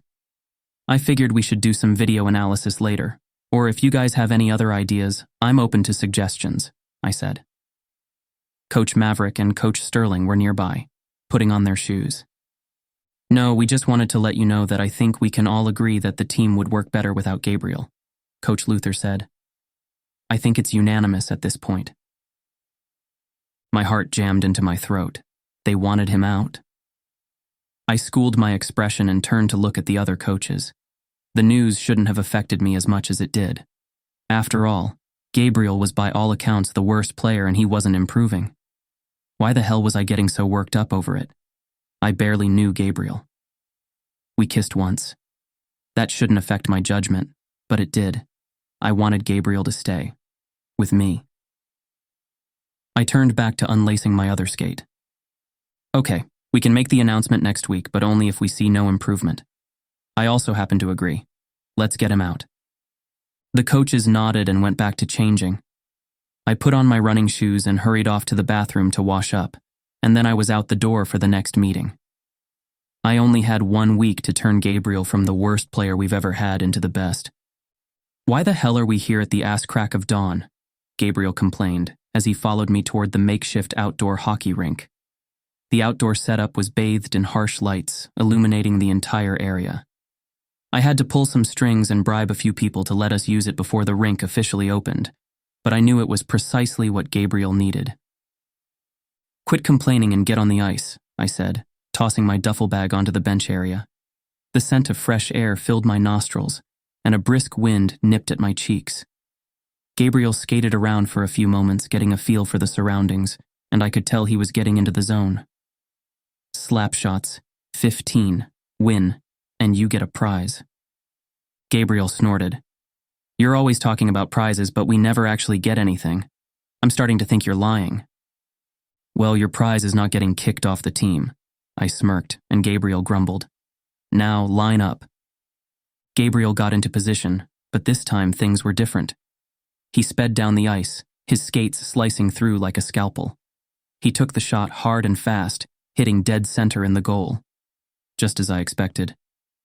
Suppressing a grin, I watched Gabriel's eyes widen as he went for another shot and then another. He played faster and better than ever before. "What's going on? It's like I got my mojo back." He laughed. "You could say that," I replied. "You're a good player, Gabriel, but you need to go back to the basics. When you play on the smart rink, envision yourself here." I set up some targets for him to hit, and he did it seamlessly. Gabriel was over the moon when he came skating over to me, his massive form radiating happiness. "You're a real piece of work, you know that?" he said, stepping in close and crowding me against the makeshift boards. I chuckled, my breath fogging in the cold air like little clouds. "You finally figured it out," I responded. "It wasn't that I was a crappy player," Gabriel said, coming closer. "It was that I wasn't used to playing on that smart rink. Those damn LED lights were making my eyes hurt." Reaching into my pocket, I pulled out a special visor for him. "Here, for the next time you're on the rink, they make these especially for people who have photophobia or light sensitivity." "You bastard," Gabriel chuckled. "Did you know I had that the entire time?" "I had my suspicions," I said, but my breath caught when he leaned in closer. What are you doing? Claiming my prize. When did I say I was the prize? You didn't, Gabriel murmured, his warm breath skimming my cheek. But I'm claiming it anyway. His mouth brushed against mine, a soft but insistent kiss, and I clutched the railing to keep myself steady. My heart pounded as heat pooled in my stomach, and Gabriel's hand found its way to my shoulder, pulling me closer. My mind raced. What am I doing? I took a quick breath, but Gabriel didn't waste a second, pressing his lips deeper against mine. I could still taste the faint hint of coffee, and when he tilted my head to kiss me more fully, a shiver ran up my spine. It was 5 a.m, the arena quiet and still, yet anyone could walk by and see us. I pulled back, breathing hard, and my skin tingled from the rough brush of his beard. Gabriel's gaze, intense and focused, held me rooted to the spot. Come on, he whispered, a smile tugging at the corner of his mouth. Time to claim my prize, he muttered. Before I could answer, he dropped to his knees on the ice.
Chapter 10. Aiden. Gabriel's infectious mood lasted throughout the day and into the evening. We made a game plan to practice every other day before the big evaluation came and people started getting eliminated. Little by little, he started to improve, but I told him to cool it around the guys and not to give himself away. I really shouldn't be helping him. Not that it was against the rules, I just didn't want people to think I was showing favoritism, even though I was. I rubbed the back of my neck, pacing the room and reviewing some play notes while watching the highlights on ESPN. I was so deep in thought I didn't hear the front door close before Gabriel wrapped his arm around me. Hey, gorgeous, Gabriel muttered in my ear, and I flinched.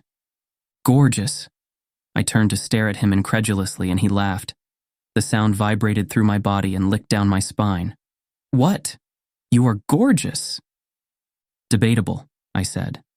And then he pecked me on the lips. This was also something new. Ever since his playing improved, Gabriel had been much more affectionate. It was starting to make me squirm. I shouldn't be getting close to anyone, especially with an active case going on. Gabriel's life would be in danger, but it had been so long since I'd been with anyone. Gabriel rested his hands on my waist, nuzzling against my neck. He lapped at my Adam's apple, his tongue swirling around the corded muscle before nipping at my chin and capturing my lips in a heated kiss. I moaned against his mouth, my palms feeling out his sleek black Nike training hoodie. The sleeves were cut off, exposing his muscular arms that bulged and tensed with every movement. My pulse throbbed, and I angled my head, deepening the kiss. Gabriel licked the seam of my mouth, the gentle glide of his tongue enough to make me dizzy with desire. Placing a firm hand on his chest, I stopped him before things got too out of hand. Gabriel huffed a laugh and nodded. Sorry, I like kissing you. I did too, but I wasn't going to say that. It was best if we didn't get attached. I'm going to shower, Gabriel continued. What's for dinner? Pork chops, bok choy, and chow mein. Sounds delicious, he said, then kissed me one last time. I'll be back. I watched him retreat to his bedroom, feeling my heart flutter. Things between us were getting too comfortable, but I couldn't stop it. I didn't want to stop it. I massaged the knot growing in my neck. This wasn't good. Going back to my papers, I saw that we actually had a game scheduled for this week on Thursday. Eric was on the itinerary to speak to the press, so I knew he'd be there. This was a perfect chance for Gabriel to showcase his talent. I knew I didn't have a final say over who made the team, but if Eric was impressed by him, then surely he'd let Gabriel stay. With that in mind, I put my papers away and went to warm up the food. Gabriel finished his shower, stepping out of the bedroom with a cloud of steam trailing after him. "Smells good," he said, and sat down at the island table. "It'll taste even better," I replied, and put a plate of food in front of him. Gabriel waited until I got mine and sat down beside me before tucking in with gusto. I laughed at the way he ate. "Don't choke. It'll be a shame if you die before the big hockey game this Thursday." "A game?" Gabriel asked, his cheeks puffy with chow mein. "Already? Against who?" "Not telling," I smirked. "I'll announce the details later, just eat your food." "You're so cruel. How can you dangle that in front of me and not give me the details? What are you, a sadist?" "Yep, and proud of it." Gabriel snorted. "I knew it. Someone who wears pants as tight as you do must be." "What? My pants aren't tight." "Okay, for starters, did you raid Kevin Bacon's wardrobe from the 80s? They're so freaking tight I can see every inch of you," Gabriel said, his lips curled in a smile. "Not that I'm complaining. Your balls must hate you." I laughed and rolled my eyes. "Are you finished?" "Not even close, but I'll stop for now, considering if I piss you off I won't get laid tonight." "Even if you don't piss me off, who said you're getting laid?" I raised a brow, and Gabriel leaned back in his chair, watching me for several moments. The weight of his gaze made heat blossom on my cheeks and slide down my neck. "What?" "Nothing. I just wanted to see if you were full of crap. Now I know you are." He went back to eating, and I punched his arm. We finished up our food, and I went to do the dishes while Gabriel sat down to watch the highlights on ESPN. McMuffin was curled up in his lap, his gaze lethargic, and a part of me wanted to take a picture of them together. Gabriel's long legs were spread out in front of him, his body half slumped on the couch while the white fur ball was nuzzling and purring in his lap. It was too cute. I joined them after I was finished, and Gabriel turned the channel to Love Actually, which was playing on the Hallmark channel. "Seriously? You want me to watch Love Actually? If this is your form of torture, I thought you had better taste." Gabriel laughed. "What? It's a classic. Nothing like a cheesy holiday flick to get you in the spirit." "By in the spirit, you mean a cringe fest, right? That plot was so predictable. I could have written it in my sleep. McMuffin could write a better plot twist in his litter box." "Nah, I love it," Gabriel said, his expression almost dreamy. "The guy who hated Christmas ended up loving it. Groundbreaking, I know." I snorted. "Yeah, right. And the romantic tension? I've seen more chemistry between a snowman and a carrot." Gabriel burst out laughing. "You know what? I think you're right. All the actors look like they hate kissing each other. It looked like they were trying to avoid mistletoe-induced halitosis."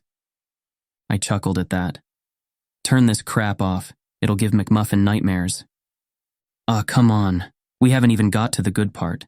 The airport scene with Hugh Grant dancing through the arrivals gate? Iconic." "Iconic? More like horrifying. If I saw my prime minister dancing like that, I'd reconsider my vote. A reindeer falling in love with a yeti would have been much more exciting. They conquer their differences and open a successful gift-wrapping business in the North Pole. A perfect ending." "Fine, you win." Gabriel shut off the television. "Clearly, holiday romance isn't your thing." "Nah, I stick to action movies. Explosions and car chases are way more my speed."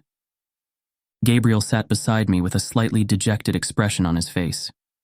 "Wait, don't tell me you actually like Christmas movies," I said, and he turned his face away. "Nah, bro, it's cool."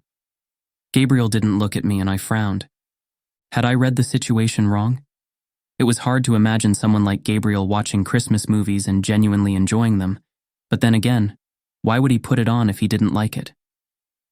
Grabbing the remote, I turned on the TV back to where the movie was playing and sat down to watch it. As men, we were always taught to hide our feelings, and I knew Gabriel was probably afraid that I'd make fun of him, which I did. But now that I thought about it, Gabriel was much more sensitive than I expected him to be. Gabriel's hand found mine. A silent understanding passed between us before he went back to watching the film. A few days ago, Gabriel told me his parents would never accept him. I had no idea how hard it must be for him to go through that. The holidays were coming up and most people were looking to find ways of comfort. I was never one to indulge during this time of year, since I spent most of it alone, but it was nice to watch a mindless movie with someone you cared about. I made some popcorn and some snacks, and we sat there for several minutes, watching the film together. I snorted when the guy with the cue cards came on the screen. This guy's an asshole. I mean, who declares his love to his best friend's wife with cue cards? How lame. It's romantic. He couldn't just blurt it out. Cue cards add an element of surprise. A better surprise would be if she couldn't read and ended up gaping at him like a fish, I muttered, and Gabriel burst out laughing and smacked my arm. As the movie went on, Gabriel and I kept talking about the ridiculousness of it until we were pissing ourselves with laughter. This movie was awful, but by the end of the night, my cheeks hurt from smiling so hard. All right, I declared, striding into the locker room. With the game against the Great White North Glaciers just days away, I wanted to ensure everyone was ready. Listen up, we have our first game approaching, and I want everybody prepared to play their best. This will be the inaugural game for an elite hockey team, and I'd like as few mistakes as possible. I signaled to Coach Cillian to start handing out profile sheets about the opposing team. They're called the Great White North Glaciers, and are one of the best teams in the league. Study your opponents. I won't quiz you because we don't have time, but the press will be there, and they'll be eager to see what we can do. The NHL has invested a lot of money in this program, so let's make them proud. The player that stands out the most will get a prize. Groans echoed through the room, and I couldn't help but laugh. What?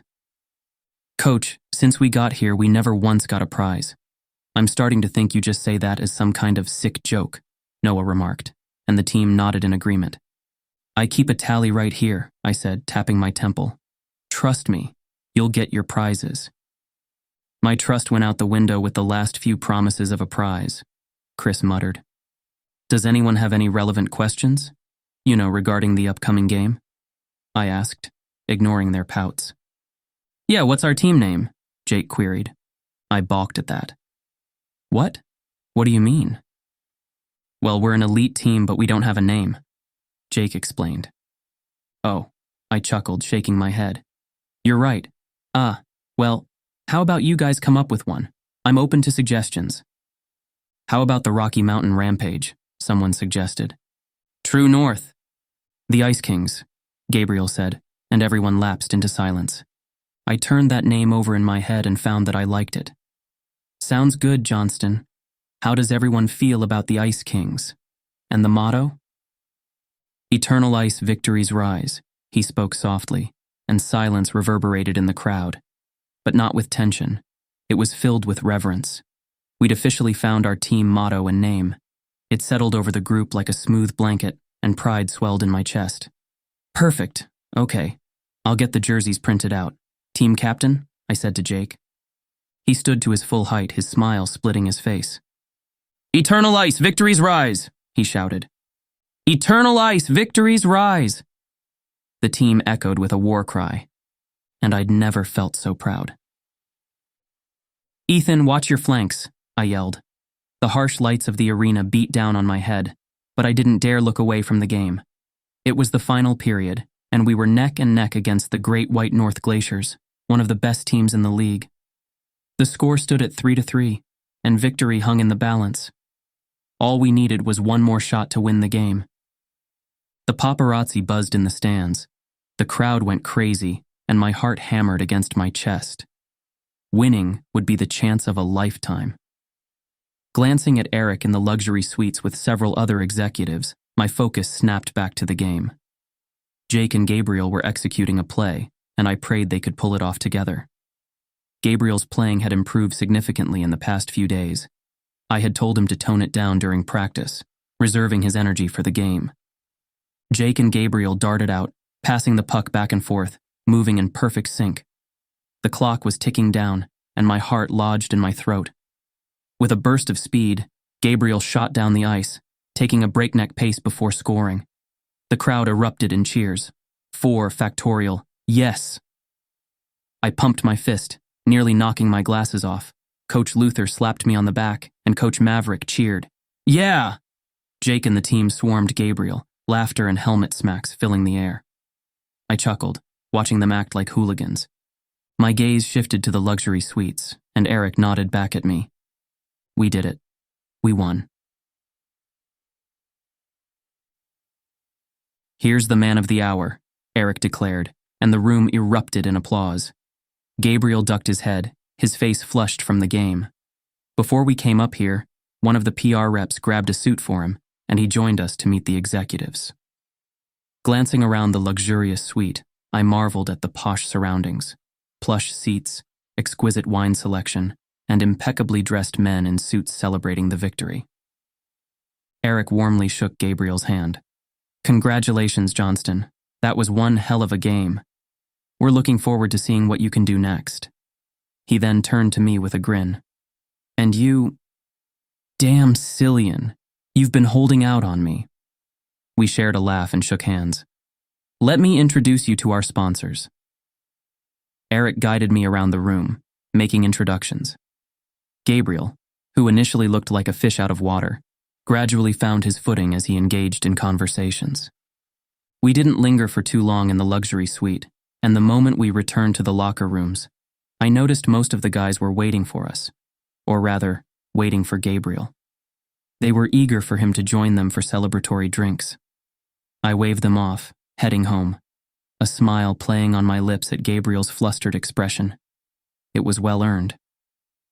As I made my way back to the resort, my mind buzzed with the excitement of the game and the promising future ahead. The quiet solitude of my room welcomed me. I got back to the resort using the NHL team bus with a few of the other coaches.